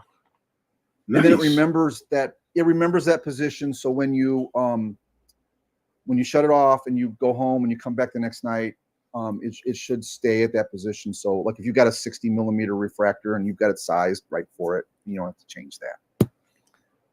Josh wanted to know if you have any plans to go Android. There's a problem with that, is because Android has so many pieces of hardware that you have to write it differently for all of them. Gotcha. iOS is like write once, read many. We don't. It's just me and Rick. We do not have the manpower to write code for all those different types of So right now, well, at least right now, it's just going to be iOS. I am sorry about that, guys, but we're charging $10 for it. There you go. You can't even buy a if you already own an iPad, you cannot buy even a sketch panel for $10. Nope. There you go. All right, let's flash forward a little bit. So we made some changes. We've updated the Dragon Lair. We're now using, before we had some less expensive 3.5 millimeter plugs for the safety sensors. We switched to an industrial push type connection that required a change in the enclosure. The mounts for the roof control or for the roof motor are no longer, we don't make those in-house. We're using that same fab shop that does laser cut, high-end, very precise work. And there it is mounted on the wall. Nice. Yeah. So this was the Backyard Observatories building, and we updated it with our system, and without changing his rack, using the same rack that he had, just getting a new gear and then our motor system, and it works like a charm. This guy, a friend of ours, was actually ready to quit the hobby. He come over to us. It's like, hey man, anybody that wants to buy my building from me? I'm thinking about getting out of it. I'm like, why are you getting out of it? It's like, so I can never come down here. I'm always tied up with life. I have this great building, but I'm not comfortable running it remotely. And I said, well, let us fix that. So we saved one. We kept one in the hobby. Yep. Now and there you go. Another one of our friends went so far off the deep end with astronomy that he bought the 20 acres out in New Mexico. On the other side of the Very Large Array. For anyone that's watching, if you've seen the movie Contact with Jodie Foster, that signal was received at, supposedly, as per the Carl Sagan story, was received by that VLA. That's where they filmed that. He's 40 miles west of there, and we went out there to help him because he built 2 buildings for remote hosting. Okay. And he built the first building back in the summer, and he first thing he did is bought a one of these Eleco garage door openers or gate openers. He sent me this picture back in the summer, and he's like, "It won't move the building. It won't move it." I'm like, "Well, let's work on something for you." So we went back to CAD. We designed a gear reduction system using the same motor. Oh, I'm going to sidetrack because in between me designing that is when our friend Jim wanted the old Dragon Mini, the Mini Layer. No, there it is. And then we installed it on a Saturday. Once again, there's Rick on the roof. He's always sitting on a roof. He's always on the roof. He's always on the roof. Fiddler on the roof. Yeah. And we've gotten feedback from Jim, and he's just having a blast because now he keeps his little telescope out. Yeah, he's having a blast. I mean, he doesn't have the great skies. He's in town. He's got trees all over the place. But he's like, yeah, doesn't matter. I'll be able to go out there on Tuesday. Even if you got bad skies, but you have the capability to have your system set up, roll off the roof, take images whenever you want, program it to open and close when you're done. Like you said at the beginning of the show, you're able to take that breath and relax and not worry about the acquisition of the data. Now you just got to worry about putting it all together. You know what I mean? And that takes a lot of stress out and enjoyment in to what we do, because there is so much. I mean, I have a video out there that's called "Don't Get Frustrated," and it's about all these little dinky things that we do as astrophotographers.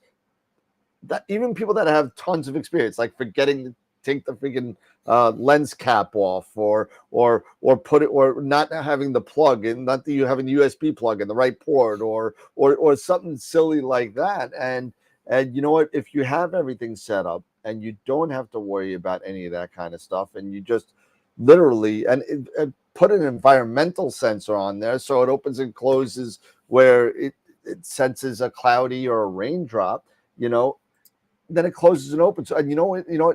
Ron Breacher, who's a good friend of mine, has an observatory at his, and he said there's nothing that changed his imaging more than putting an observatory on there that has a weather sensor, because you just set it up every night, no matter what. You set it up every night, and even if it's cloudy, you set it up every night, because you know what? Once that observatory senses that it's clear at 2 o'clock in the morning while you're sleeping, it will open, start imaging, do your sequence, and close if it starts raining again, or close when the sequence is done. And he's gotten so much more data, not having to, stay awake to start the sequence, and doesn't have to think about it. It's automatic. It's totally automatic. It's all automated, and it's wonderful. And if Dave Barnett was in the chat, and he's not, he would be cursing me right now, because he is anti-automation. But it's all about hours of integration. Absolutely. All these APODs are like 30, 40 hours or more. Our buddy Justin, there was a picture of him earlier in the presentation. Yep. He works with these online groups where they focus on like multiple parts of one large object, and he's given this part, maybe just one filter, you're doing red. Yep. That's all you're doing. Yep. And they'll shoot for 100 or 200 hours, and then they'll send all that data to someone who doesn't even own a telescope, but they're really good at processing. Put it all together. It's a great way to build a community, right? Yeah, absolutely. Really, I mean, we're talking about, we're actually talking, we haven't figured it out yet how we're actually going to do it, but we have people that are involved in AstroWorld all over the world, from New Zealand, from the UK, from Germany, from the UAE. I mean, I could go on and on and on with the different countries of people that watch us, and we're thinking about doing something like that, where it's an object that's available for most people. A lot of the people here, except for the New Zealand people and a couple others, are from the Northern Hemisphere. So we're sitting there and thinking, what object can we do, and how many hours can we put in? And PixInsight makes it a lot easier now when you're putting images together of different focal lengths and cameras or different sensors. Yeah, I mean, it's crazy that how easy it kind of makes now. I remember you wouldn't think about doing anything close to anything like that 10 years ago. No way in hell would you be thinking about doing. There's no way. What do you? No, I need to have the same exact telescope, the same exact camera. You know. Well, the pixel scale. If the pixel scale ain't off, it ain't gonna match. Or, I mean, but Pixel Nope. Sight has changed all that. That really Those has. algorithms, as it's a new world. It really is. It really is. And we keep on calling it. A couple of friends of us call it. It's a golden age of astronomy and astrophotography because it's gotten over the past 5 years. Forget about the last 10. The last 5 years has changed so much. I mean, I remember when I was doing imaging. My first imaging session was with a 35 millimeter camera, right, with an 8-inch Schmidt Cassegrain manual. You know, actually it said tracking and it was a Celestron. You actually had to set it up, polar alignment, and plug it in from the bottom to start the tracking. And that's what the tracking was. In an eyepiece, and you're going left, right, up, oh, down. it was manual guiding, the whole thing. Yep. And did you push the film? Did What? you use the we've got some film astrophotographers in our club, and they talk about the days where they used certain gases. Oh, to no. push I the didn't. No, I film? didn't. You know what I'm talking about, though, right? I do, and when you hear the end of the story, you'll know why I didn't go this far. Because you know, I did it about 2 or 3 times. I shot 2 or 3 rolls of film. I mean, I figured I'd start with something easy like a moonshot. You know, something like that. So, something fairly easy, right? Take it.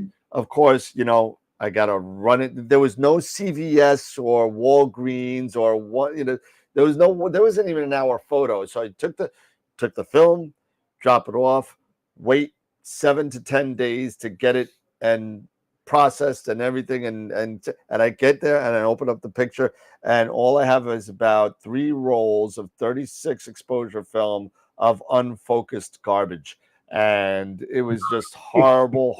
It was a horrible experience. So I took everything, I put my camera away, I put my telescope away, and it stayed there until the LX200 GPS came out, and we got GoTo, and we got all this stuff, and then digital cameras started playing into it and stuff like that. But it just got so much better and better when, you know, fast forward about another 10, 12 years, you know, ASI Air comes out, right? That's a game changer. Ridiculous. CMOS generation comes out, lowers the cost of cameras. You know, all these things have come, and you know what? Processing logarithms that have changed. I mean, not to mention Russell Croman and all the AI and all the stuff that's going on now. People are, and it annoys the crap out of me. It really does. That I have spent years of trying to get the right picture, and these people are making it up in like I don't know, 2 or 3 years, and their process is just awesome because everything's kind of. Then it's not that they're not learning; they're just learning differently. And the game has changed. The game has changed, and you know, but it's gotten so much better for the lifestyle and the hobby that it doesn't take 10 years to master anymore. It takes, you know, my buddy Mark that's in the chat, not Mark Ellis, Mark M. He started 2 years ago, and he got a picture of the month, a picture of the week, a couple of weeks ago. So I mean, it's amazing how, you know, things have changed and how people have got, and whatever you put into it is what you can get out of it. So you still got to put your time in, but it's really, really rewarding a lot quicker than it used to be. Yeah. Well, that's why we started this, because the technology that ran the observatories wasn't up to par in our opinion. So we made our own, and that was the story. Right. So we looked at there was all this advancement, like you said, all the cameras, the optics are pretty much not changed a lot. No. Plane Wave with their new Delta Rose, and there's some cool stuff coming out, or is out. But you're right. So as long as there's innovation, it gets easier and easier. People get better results because it's easier, I think. Yeah, not to go the route of Stellina from Vaonis, the Unistellar, the Sea Star, all these ones that are out there that, you know, people are doing stuff that You press a button. Forget about polar alignment. Forget about anything. Go on your app. 10 to 25 people, depending on what camera, what telescope you have, can log in with their phone, see the picture that the telescope is taking, and then an hour later see it again because it's stacking on the fly and it's going to look that much better. It's ridiculous. Those are really great for true beginners because they can really get something like the first day. Yeah. We had a new member or someone with a new rig come out. He had an AM5, ASI Air, and Rick was helping him. And it was the first night he had used this thing. And he asked Rick, "Hey, Rick, can you help? You guys help?" And Rick was helping him. And I kind of snuck over there and was listening. And I heard the guy say, Rick asked him, "Well, what's your goals for tonight? What's your goals for today? Your first light for this rig?" "Oh, I'm thinking about 3 or 4, maybe 5 different targets." And Rick's like, "Well, let's temper that. Let's go to one. Just try to pull her line first, and then we'll see if the camera works, and then we'll do it." Now, Rick had not played with one of these AM5s before.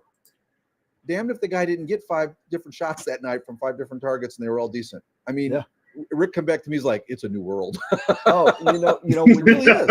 When you got a little Raspberry Pi this big that costs about $300, that'll run your entire setup, focus for you, do anything you want, take darks, take flats, do whatever, and polar align in under 2 minutes. I mean, there was no electronic polar alignment when I started.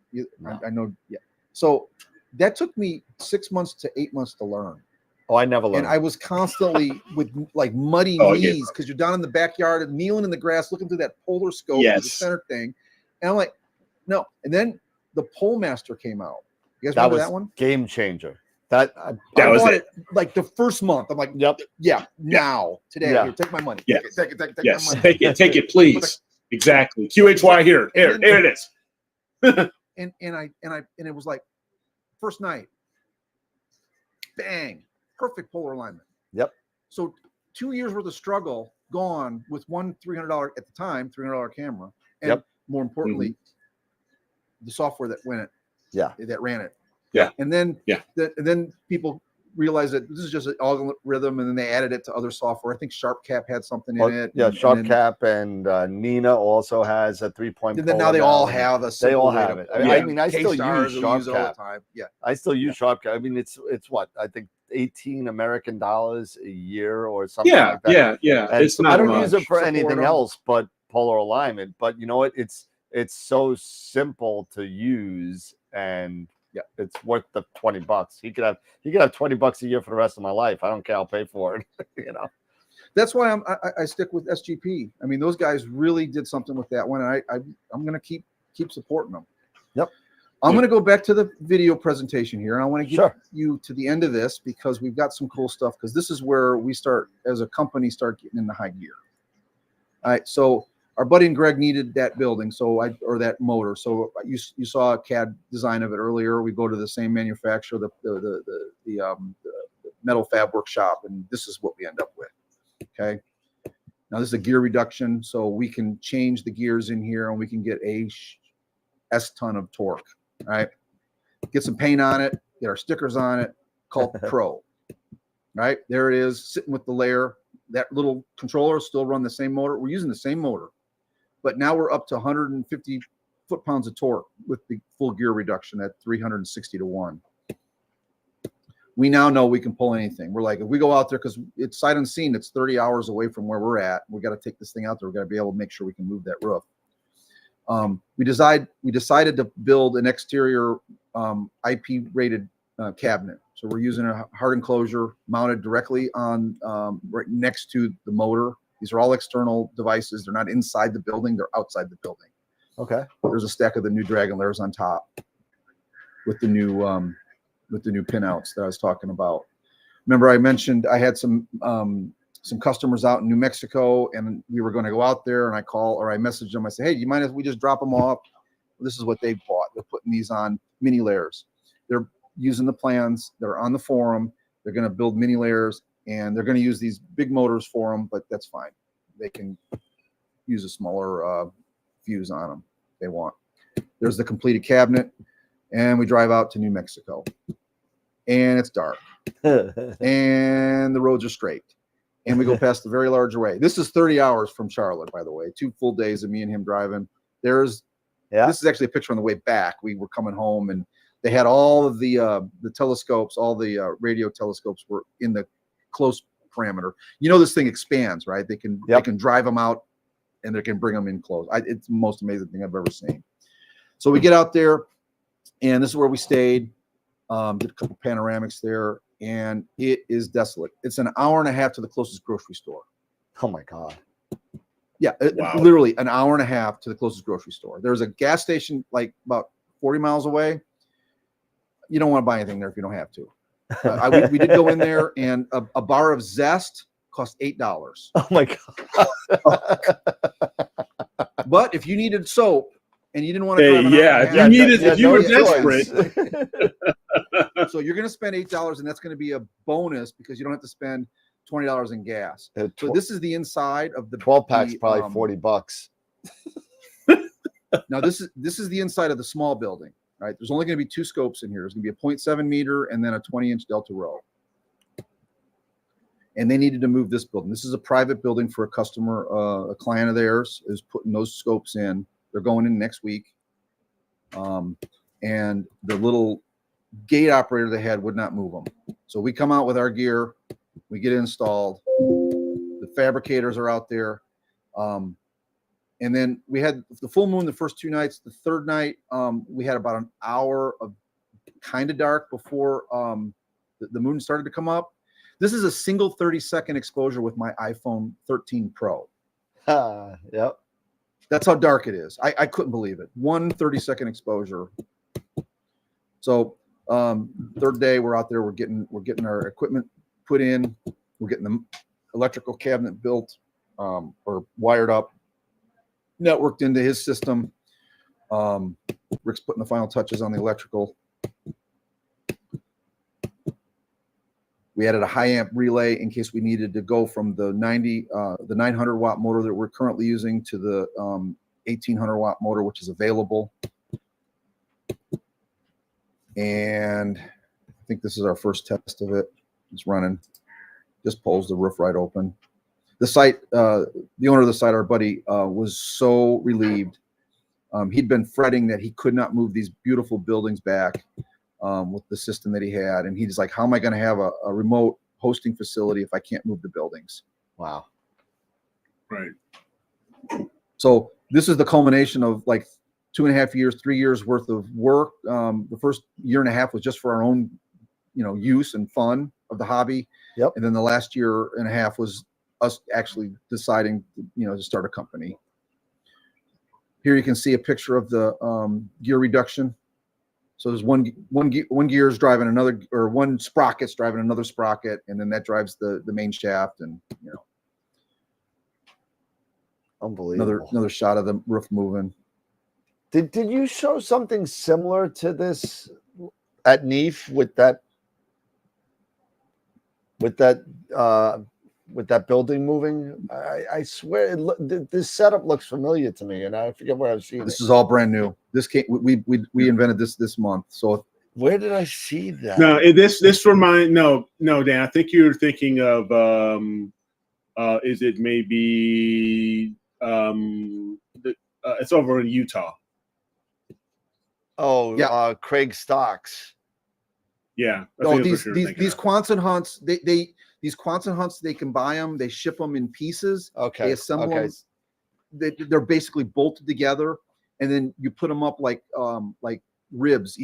One section goes up and you bolt it in place. Another section, like a foot-long piece of metal.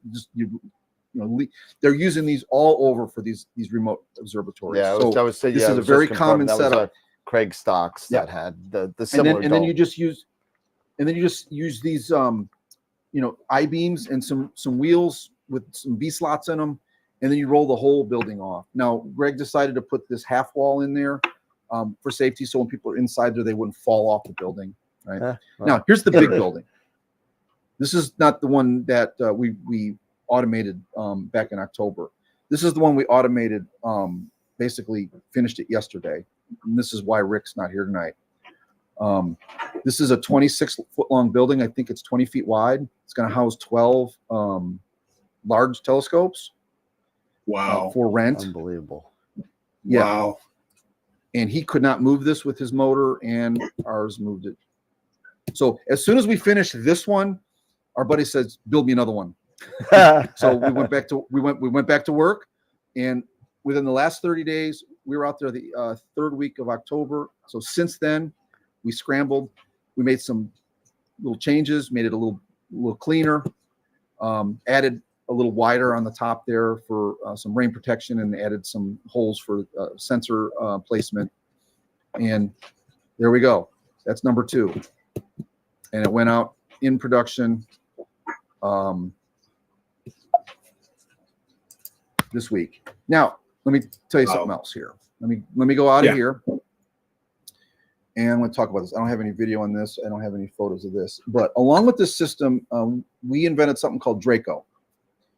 And we call it Draco for Dragon's Remote Administration for Clustered Observatories.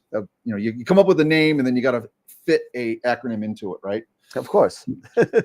So what Rick did is he went beyond the ASCOM Alpaca hardware and the built-in web page. And what we've done is we modified the firmware a little bit. So now an observatory owner or operator can have a single website to look at the status of their whole field of observatories. So you'll go to a Draco homepage, and you'll see, if you've got 5 of these large buildings like I just showed you, and each one would have a Dragon Lair Pro or Dragon Lair regular motor on it. It'll give a status. So it'll tell you, yes, everything's right, everything's good. You can set it up for scheduling, so it'll automatically open. These remote facilities are designed to always open every time it's dark and every time the sky's clear. Wow. They're never open when it's windy or when it's cloudy or when it's raining or when the sun's out. There are no interference fits in any of these designs, so it doesn't matter where the scopes that are in it are pointed. Unlike most of the backyard observatories that we deal with, that's an issue, having an interference fit where the scope would be hit if the roof closed. Mm-hmm. That's what the safety sensors are for. In these commercial buildings, they build them big enough and tall enough. You can put whatever you want inside them. They could be pointing to zenith, and that building will close, and it won't. There's no chance that it would interfere or hit one of the scopes. Right. That's how they design them. Right. So then the only thing that matters is the weather or the conditions. Then you can program that in Draco so that the system will always open at dusk, 20 minutes before astro dark, or however you want to do it. You can set it up as you want, and it'll just repeat that sequence, open the building and close it in the morning. If the clouds come in, it'll decide to close it. Draco gets the weather data from whatever weather sources that the site has on site. It can talk to ASCOM devices. It can talk to Indy devices. It can talk to non-astronomy devices. Rick has written software. So Rick actually wrote a piece of software that turns the Davis weather station. You guys know what the Davis weather station is? No. It's ubiquitous. Davis Weather has been building weather stations for agricultural and industrial purposes for 30 years, 40 years. Okay. They're not cheap. They're not expensive. You can get a whole system for $900. Okay. But they're proprietary. They talk to their own hardware. Okay. Well, Rick wrote an ASCOM driver, an Alpaca ASCOM driver for that allows Nina, SGP, Maxim DL, APT to talk to a Davis weather station. Nice. So think about that. Now, if you've got a weather station, our club has a Davis weather station. Okay. There was no way for the scopes to talk to it because it's not a astronomy device. Right. It is now. Right. It's a piece of code that runs on a little web server. That's awesome. That's awesome.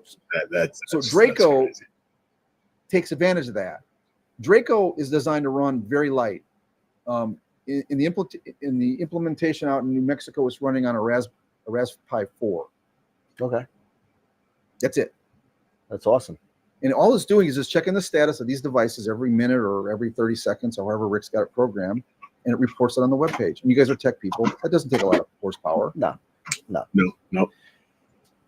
But then because it has the web page to run it, if you're on site and the site has Wi-Fi, you can pull out your maintenance crew in the middle of the day. They look at their phone. They're getting a status error on building 4.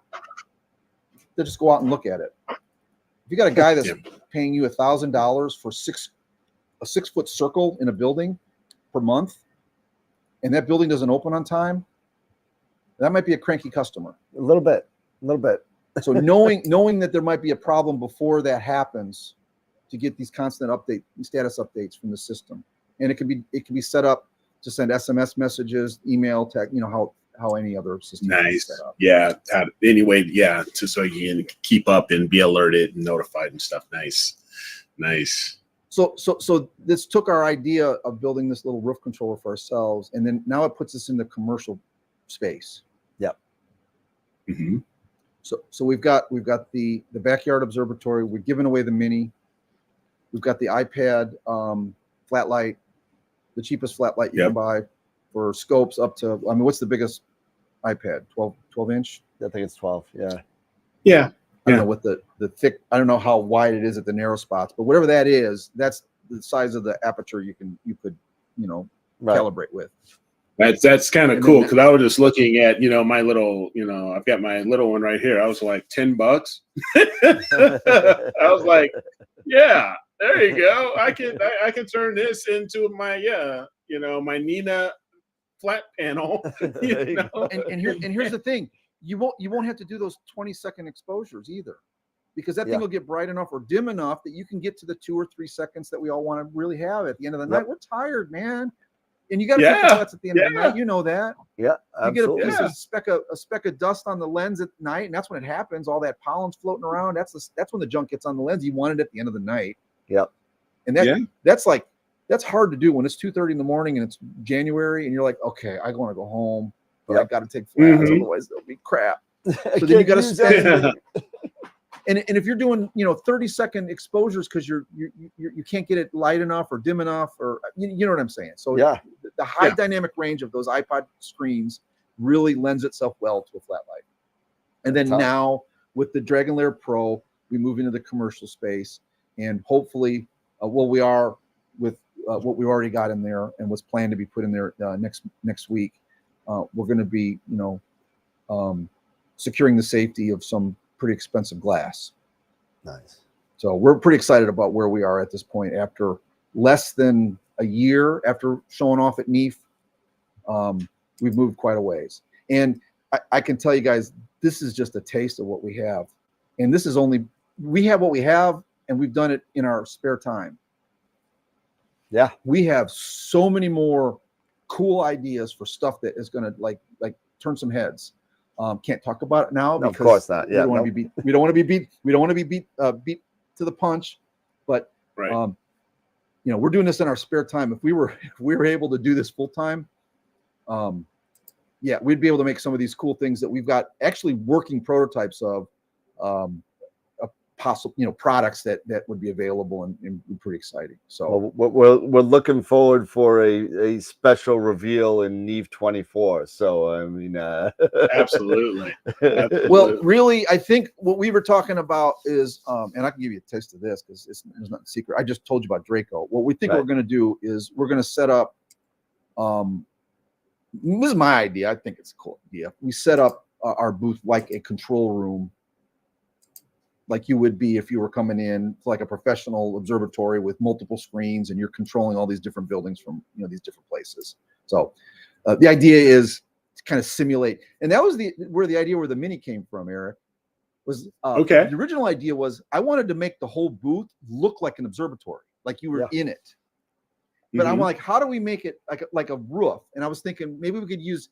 You guys remember those easy ups that you use at soccer and like expand up, and they got like the nylon.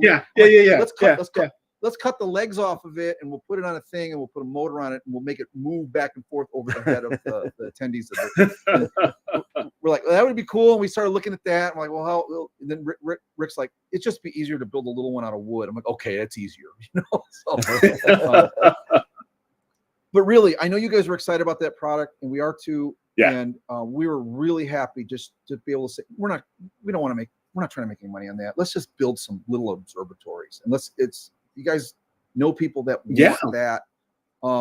We'll help you. We'll give you our tips and tricks on how we built ours. And Jim's loved it. We keep getting feedback because I mean, that building is like 30 miles from here, from where I live, and we see him every month down at the club. And so I keep asking him, oh yeah, he's like, it's working great. I have no problems with it. So we're getting feedback.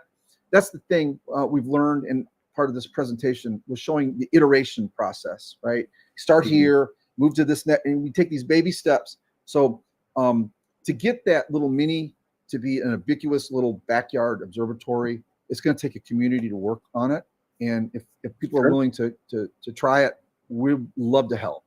Okay, That's awesome. Yeah. So let me ask this then. Go ahead. Yeah, I'm sure there are. So let me ask this: if you had that mini, or if you have maybe one of the Rubbermaid Suncast, sheds, things like that, but they wanted to use your products, what would they start with? Maybe with a mini. What would be the layer level that they would need? Would it be that dragon? Okay, so what would it be? Yeah.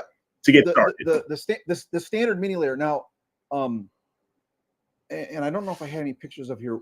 I don't think I did. We've got a little tiny rack and pinion that we thought would work perfect on the mini layer with those drawer slides, right? Okay. So instead of having those chains, the reason we had to have dual chains on it is because when you pulled on one side, it would shimmy left and right, and it would bind a little bit. You follow me? Yep. So when we put the dual motors on it, it pulled really smoothly. Because you got to remember, you're dealing with wood. Those drawer slides are meant to be attached to a steel drawer. Okay. That wouldn't have that shimmy. You know what I'm talking about? Yeah. Mm-hmm. So then during that process back in June, when we were actually, trying to make this thing a shippable product, before we realized it was going to be too much work for a couple of, older guys to do. I don't want to do this. It's too much work. Anyways, we came up with the idea, and we have it, a very small pitch rack, right? Mm-hmm. And a small gear that would fit on one of those little tiny motors, and you just run that thing right down the middle. You bolt that up. We've got the process for that. We can help people with that. We can show them which parts we thought would work. And then you just basically run a cable, plug it into the Dragon layer, give it power, and give it network. And now you've got an automated backyard system like Dan, you were talking about. Yeah, that's awesome. I mean, because it's plug and play. Yeah. And as long as you have a network, and you got to make sure that you got a good connection, whether you're hardwired. Hardwired is definitely it's like it doesn't have the Wi-Fi, so you got to be hardwired, correct? Well, no, we have not done Wi-Fi because originally it was designed for these permanent installations. If you've got an observatory, you're going to run Ethernet in it because it's reliable. Most places do run their own network cables anyway. So yeah. Secondly, then you got the concern about emissions on electrical emissions, right? So it was a little more. It would have been a little more problematic. Difficult or time consuming to use. If you're using off the shelf components, I think you're okay. But when you're using novel electrical devices, we didn't want to. The wireless just wasn't in that at this point. Now in the future, we've talked about we're going to have to go wireless at some point with certain devices that need to be wireless. Yeah, Sure. The stuff that we've got, like, there's no reason to have a Dragon Lair Pro. You would not want that wireless, right? You want that hardwired, and you want it that way. If the heartbeat signal that comes out of it doesn't hit Dragon Lair, you got a rat chewed through an Ethernet cable. Hence the red status button that would be on the main page, and then your site operations maintenance guy would go out there and say, "Oh yeah, we got another rat chew, or got another critter." I mean, Well, this is it. If you're going to maintain a physical plant like that, to get the status back. So that was the decision. We've had those conversations, and the teardown and the setup and teardown imagers, they want Wi-Fi. That's why that AM5 I think is just a monster design. Yeah, built-in hotspot, right? Yep. A lot of the newer harmonic drives have it. I mean, like the Pegasus, the Nix, same thing. That's the one that I use. I use a Nix. As a matter of fact, it's sitting right over there. Yeah, and it's wonderful. I mean, and in all fairness, I also have an Eagle on top of it, so I just USB it anyway. So Wi-Fi's are great, to an extent, but to your point, when you're dealing with situations where you need motor tracking and you need that stability there in order to kind of ensure that your photos are coming right and I would tell anybody, if you right now USB, or if you have a Alpaca enabled device to go through the network, I mean, do it that way. But I would not, I would never connect my mount wirelessly to my computer and just leave it outside. That's just me. I just want to do it and be scared. It's a big risk. Yeah, there's a significant monetary risk for not, for wireless signals can get wonky for 1,000 reasons. Yeah, and especially when it comes to closing the roof, when it has to be closed, it has to be closed, and that's why we went wired. So I mean, I don't know, maybe. I don't know. Maybe this is too much. I was just thinking about it. So let's say you have a situation that the wire got chewed out by a coyote or so, whatever. The internet cable gets bad, or one night you're imaging, you open it, works fine. Now you lose the signal from the internet, so you're done. You're dead in the water. Is there a fallback where the roof would close in loss of that signal? Your sequencer. So are you saying you lose the network to the building or the network in the building? The network to the building. So I'm dead in the water. I can't access. Right. So if you've set it up in such a way that it'll automatically close in the morning, it should close. Okay. Well, so it's going to be running the sequence, but let's say I'm just thinking worst case scenario here. What if I lose, I don't even know it. I'm sleeping. I set my sequence and I'm ready to go. I'm in bed. Something happens to the network where the network goes down, and then all of a sudden clouds roll in and it starts to rain. Is there a fallback where, will the sequencer know that, you know what I mean? Because you lost connection to the building because it's an Alpaca. If you've got a weather system that is running, it'll it's close. Connected properly. It'll still work. It should, if it's set up correctly. Of course, yeah. So you could lose internet. You could lose the cloud, right? Mm-hmm. And it should still close if you've got all the safety sensors built into the system. Got it. If you don't have those safety sensors and you're just relying on your network, right, you could be screwed. Yeah. Now answer me this. I've gotten rain on stuff before, like cameras and stuff, and the amount of dew that falls on these things. Mm-hmm. I'm not saying I want my equipment getting rained on at all, ever, but there's been some mornings down here in South Carolina where this stuff looks like it's been rained on it and it had been clear all night just because of the dew dropping out of everything. Yeah. Now you put dew straps on your optics, but everything else doesn't have dew straps on it. Right. Oh yeah. I mean, it's like they seem to have, the equipment seems to have certain tolerance for that, for humidity. Once again, if you're going to have the desire to do fully automatic remote imaging, you need to be able to be ready to install all the proper sensors and make sure they're done correctly. And that in itself is not an easy plug and play thing. Now we're trying to make it easier. And I will tease you a little bit about future things. We have weather sensors in the pipeline. Nice. And then Nice. the way we do things, the way we're going to continue to do things is we're going to do small components. So if you just want the rain sensor, just get the rain sensor.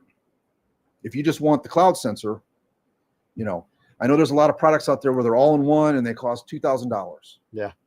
Some people I only know which want one you're talking this about. and that. Well, Right, and they're good right. sensors. Yeah, They're good stuff. But if you're on a budget, you know, which one do you want? You want the cloud sensor or do you want the rain sensor? You want them both. Cloud sensor is probably, You want well, them you both. want them both, but And a barometer So- while you're at it.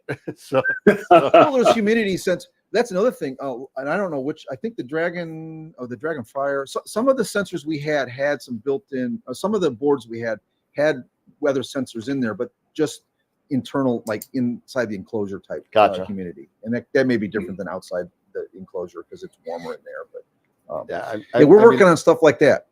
Yeah, I put. We are. I We're put working on in, stuff like that. what is it? The AccuRite Atlas. I put that on my house, and that actually, you know, you could get it. You could register that the weather sensor to either Weather Underground or whatever, and you could actually register it. So now the unfortunate thing is people can find out where you live, but you could actually, you get a code, and it goes to the National Weather Bureau, and you could actually take that information and put it into Nina to get your area, you know, your area also. So I mean, you know, we used you know, the APIs that you can use for weather, right? Yeah, Just plug the exactly. API That's into your exactly what it location. is. In Draco, it's funny that you mentioned that. In Draco, Rick put an API for astrometric. Okay. Astrometric. Astrometric. The seeing. Yeah. Astrospheric. Astroperic. Yep. Right. So you can get a seeing for forecast inside of Draco, based on data that you know from the API and whatnot. So That's awesome. That's cool. Our goal is to connect all these pieces, because a lot of these great pieces of tech don't really talk well to one another. I mean, they're trying. They do the best they can. So we're working on trying to bring a lot of this stuff together, like bringing those Davis weather stations in on an ASCOM device. That's pretty cool. Yeah, it's very cool. Yeah, so I know you guys didn't respond when I said it, but they are everywhere. I was using them back in an industrial application back in the 90s. Wow. And they haven't changed. You buy them now, they're identical as they were 30 years ago, but they work. And they use them a lot in agriculture. They'll be out in the fields. They have they're all battery powered and solar charged, so you don't need any.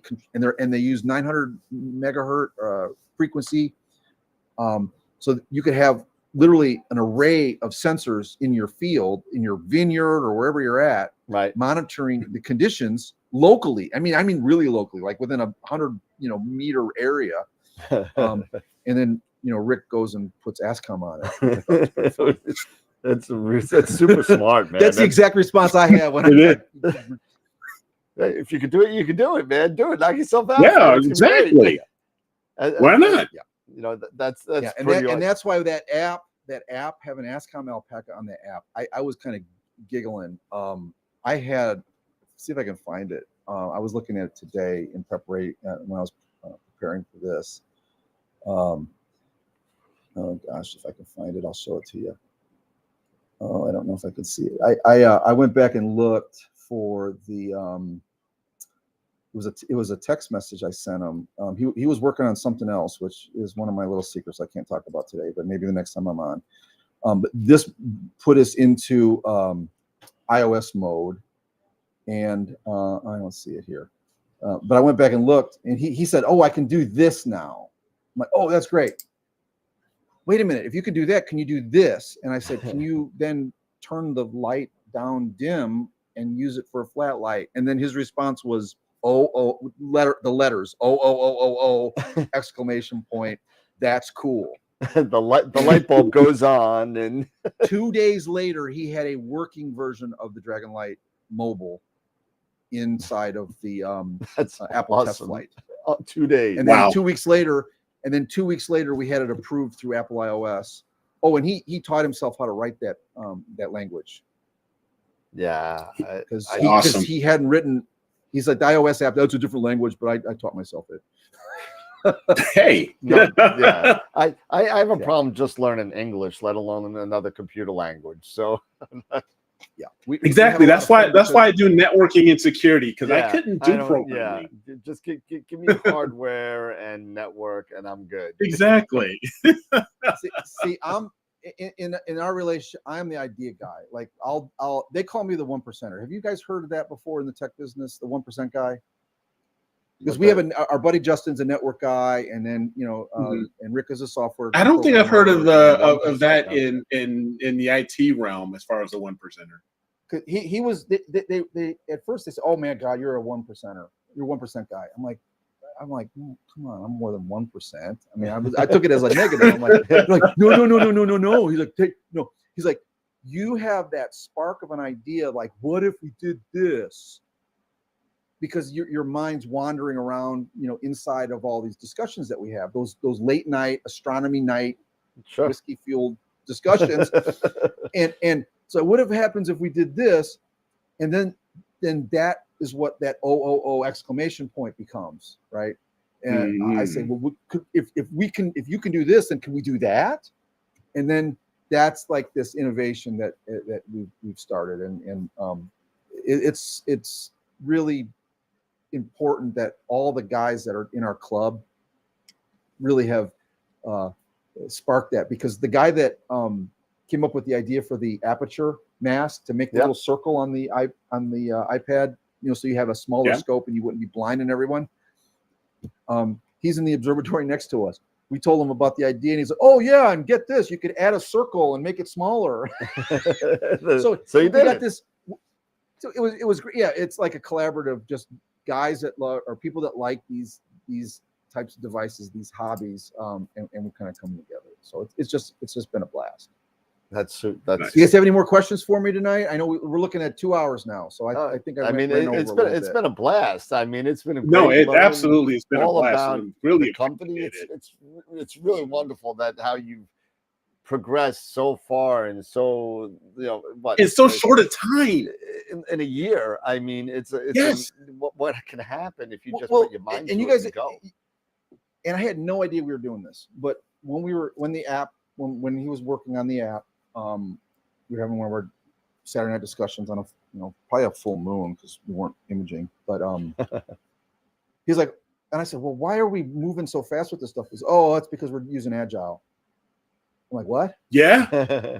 Yeah. I've heard it. I've heard the term, but I'm not in that business, guys. I'm in the heavy industry. I'm in hardcore, like earth moving, heavy equipment. Yes. And, with family history, Agile. farming, you gotta fail. If you gotta fail, you fail fast, and you move on. But he's like more than that. It was like we focus on one thing, and we focus on it for 2 or 3 weeks at the most. And if we don't have something that's even workable after 3 weeks, we shelve it and we move to the next thing. Mm-hmm. Yes. So he was giving me the description, but that's kind of how I understood it. You did mention exactly what you said. Also, Eric, is if you fail, you fail small, but you're not spending months and months developing a complete and complicated system and making sure that each component works. You're just building one component at a time, and then you're building those blocks, one on top of another. And that's how we ended up with Draco, because we're working on all these other components. And when he just said, "Oh, all I have to do is bring in part of the fire, I bring in part of the light, dragon light, I bring part of the dragon layer in, I bring the code in from Alpaca hardware, I bring in our ASCOM, I bring our Indy in, stuff that we've been doing just because he's got chunks of code that he can just, okay, I can bring that in, bring that in. All these little tiny pieces that we've built over the last 18 months, Dan, like you said, how do we move so quick? It's just that we've been moving in these little tiny steps.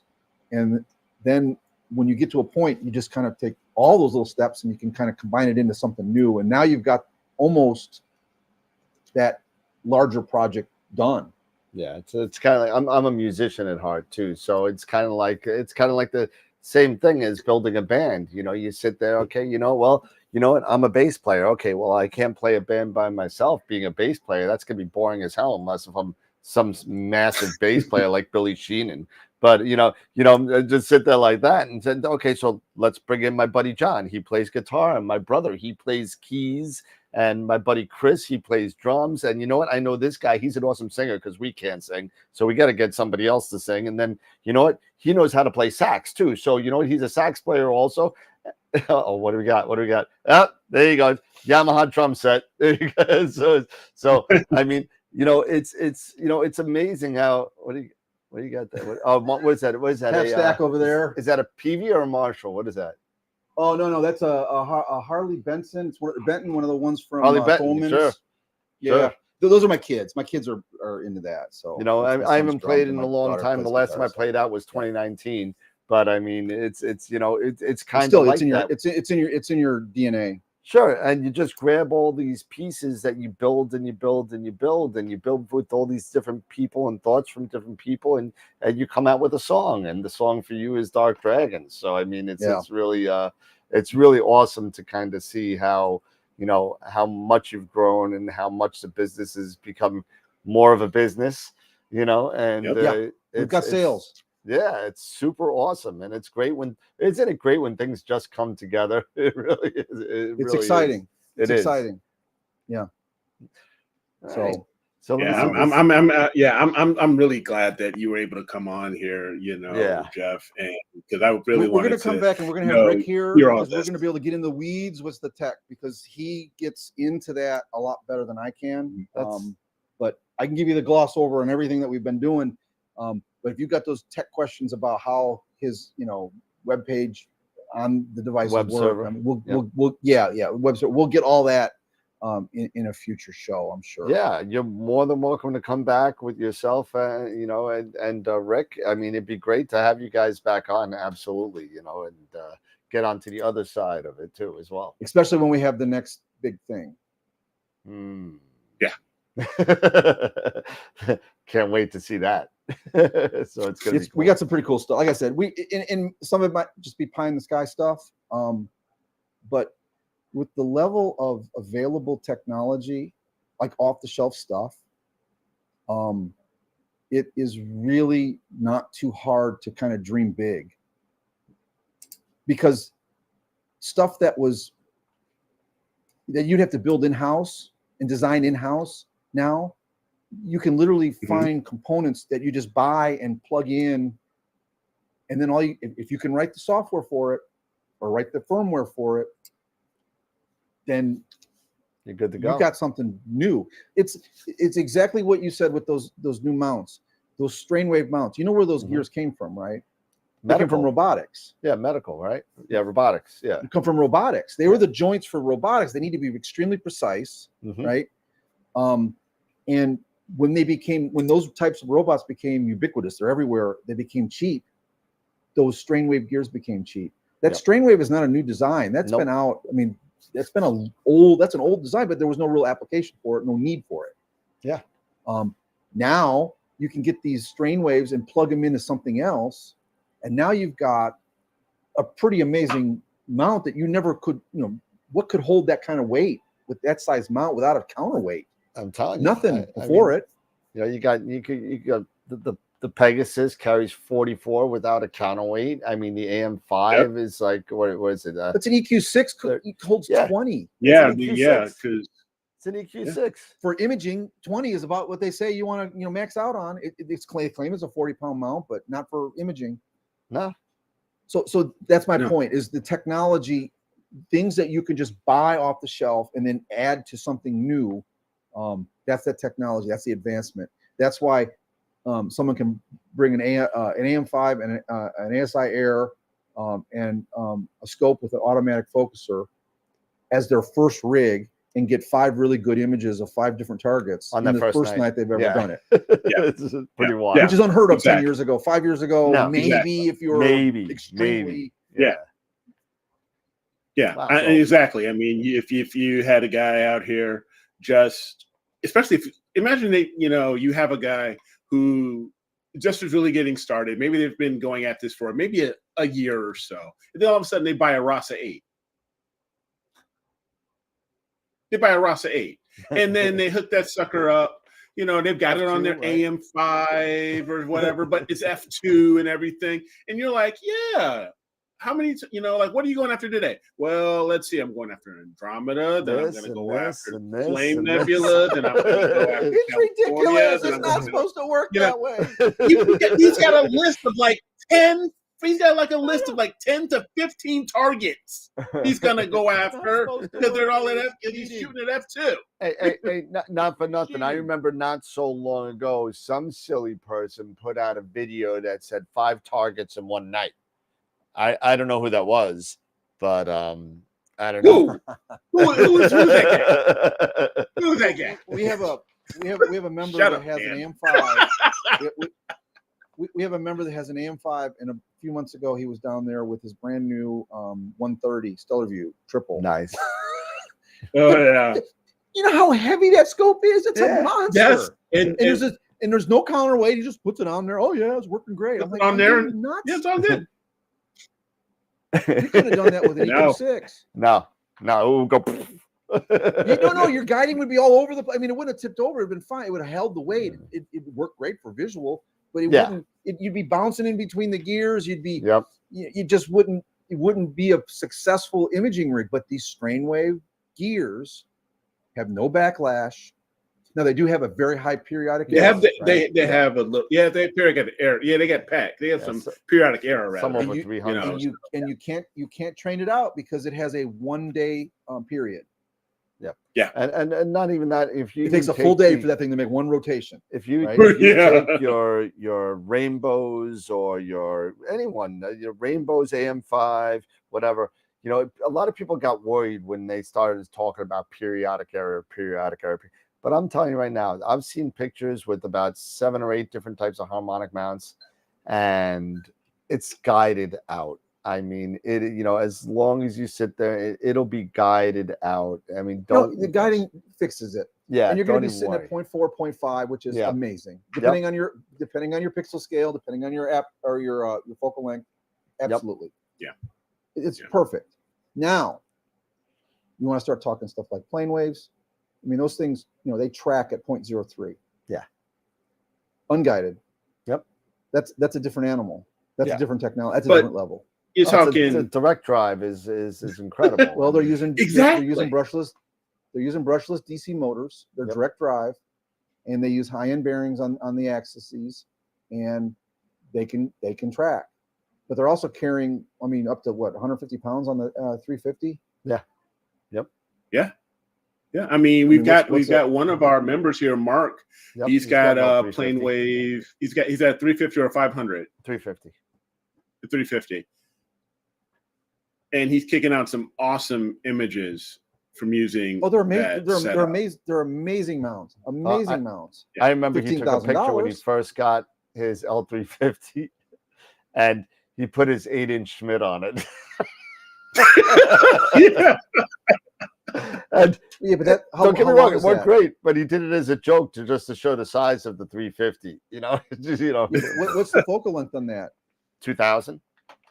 Yeah, that's pretty long. It's 2,000. It's long, but okay. How about this? Let's take 3 of them. Those Schmidt 8s are cheap, right? Yeah. Mm-hmm. Put 3 of them on an L350. Put an RGB. Oh yeah. Put a mono with narrowband, and then put a mono with LRGB on it. Yeah, now you could shoot the same. Yeah, set it all up so it's all pointing the same direction. Yep. Point at a target.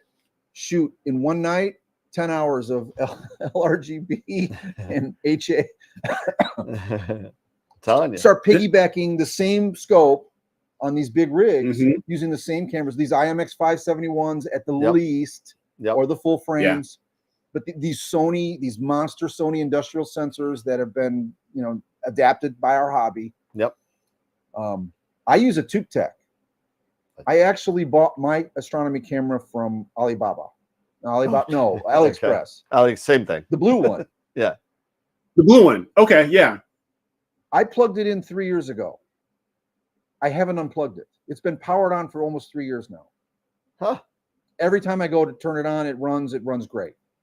There you go. I'm giving it the ultimate stress test. It hasn't turned off. Wow. Except for when I make some changes, unplug Yeah, it, when I plug it back in. normal turning off. Yeah. So aren't those the ones that also Queeve the Queeve uses? I don't know. I thought I saw he had. I'm not sure. I thought he had a two-tech.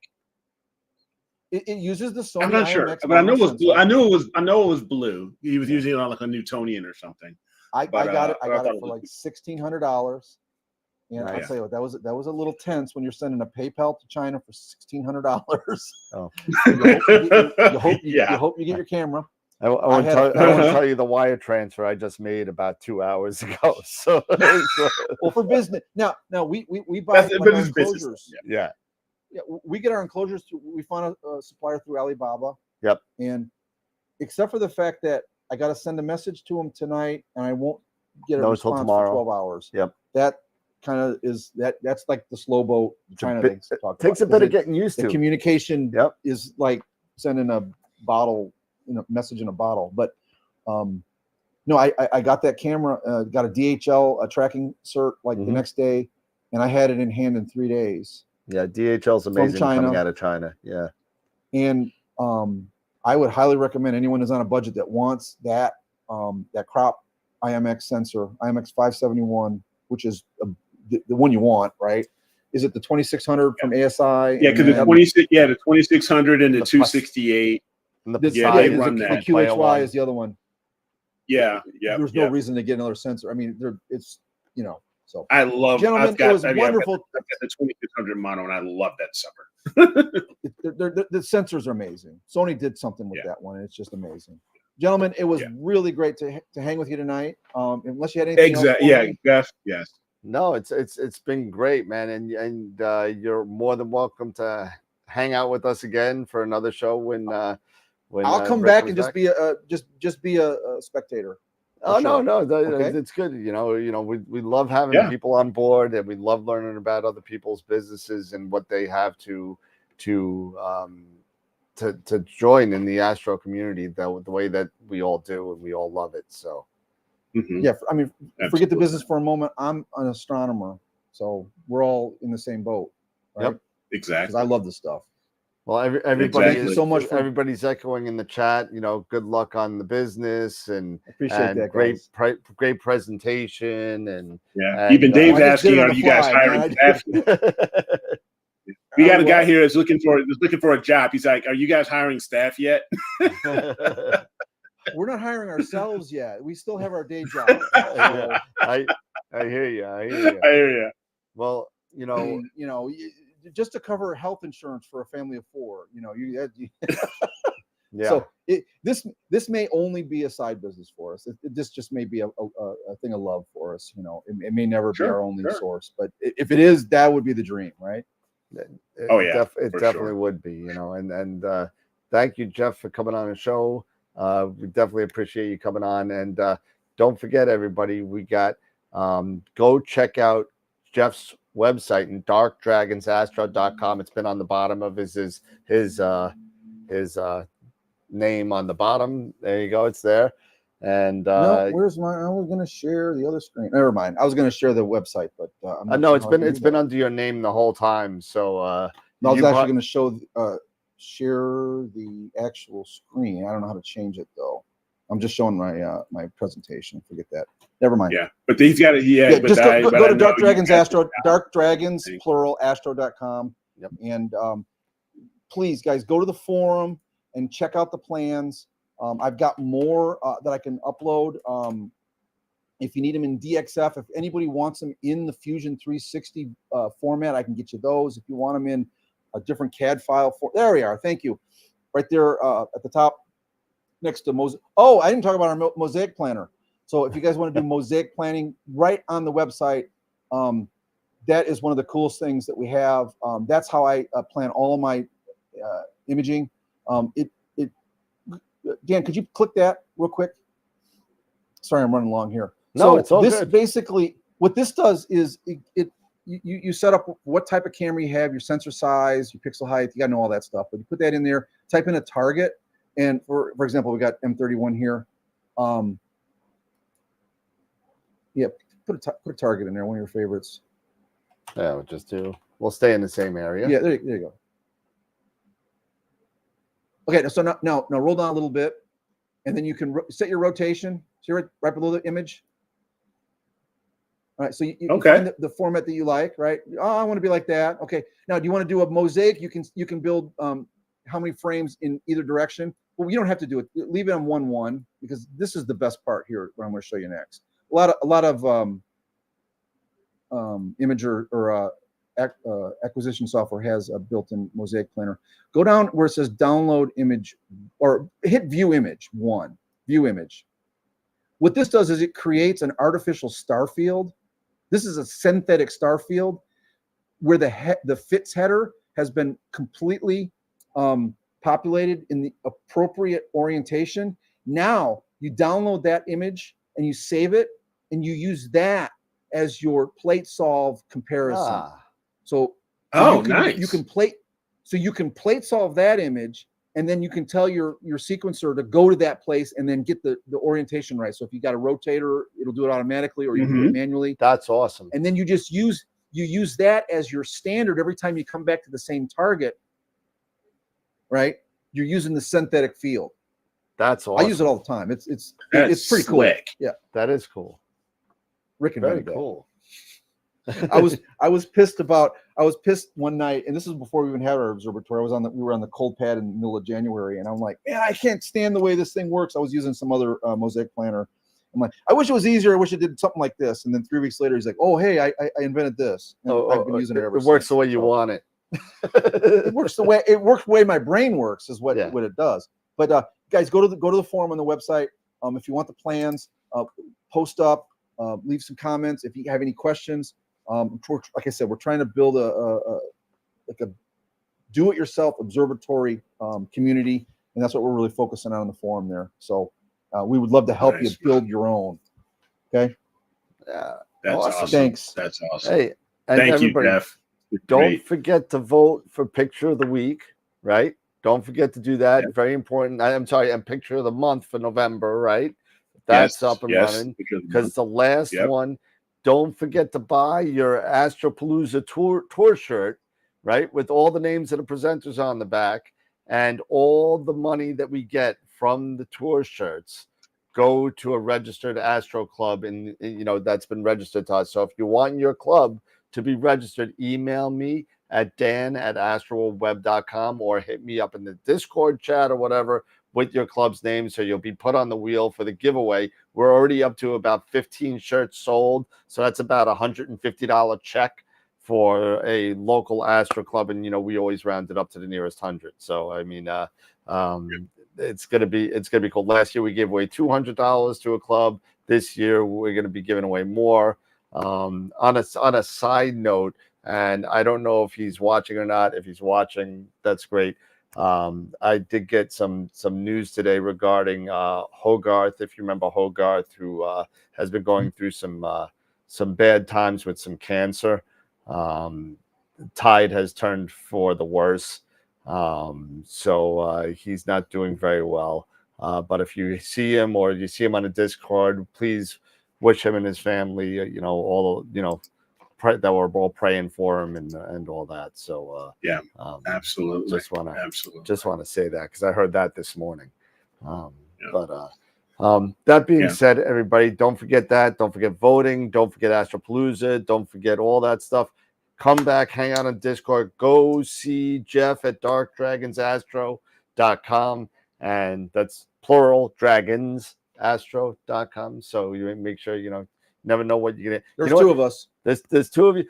And I kind of like a lot of the people at least the people that I come in contact with in astrophotography has this D&D background, Dungeons and Dragons background. So we're geeks. Yeah. So I'm like, I kind of like the connotation with the Dungeons and Dragons thing. I kind of like that, but it's been a great time getting a chance to know you and know a little bit more about Dark Dragons. I'm looking forward to the next show, and we'll definitely see you again at NEAF. We're gonna have 2 tables for AstroWorlds, so we're gonna be doing that. Oh, next good year. for you. So we got one for AstroWorld TV, which is our show, and we're gonna have one for AstroWorld telescopes, which is the retail business. So so gonna be a lot of Best fun. of luck with that. Oh, it's been Thanks, going Eric. great. Thanks, Dan. And hey, Jeff, thank you so much. Everybody have a great night. It is running late, so we're gonna go away for tonight. And guys and girls, remember as always to keep imaging, keep educating, and clear skies. And we'll see you Friday night for the next edition of AstroWorld. Have a good night, everybody. Don't forget, thumbs up. Give thumbs up for the videos. Thumbs up on the videos. There you go.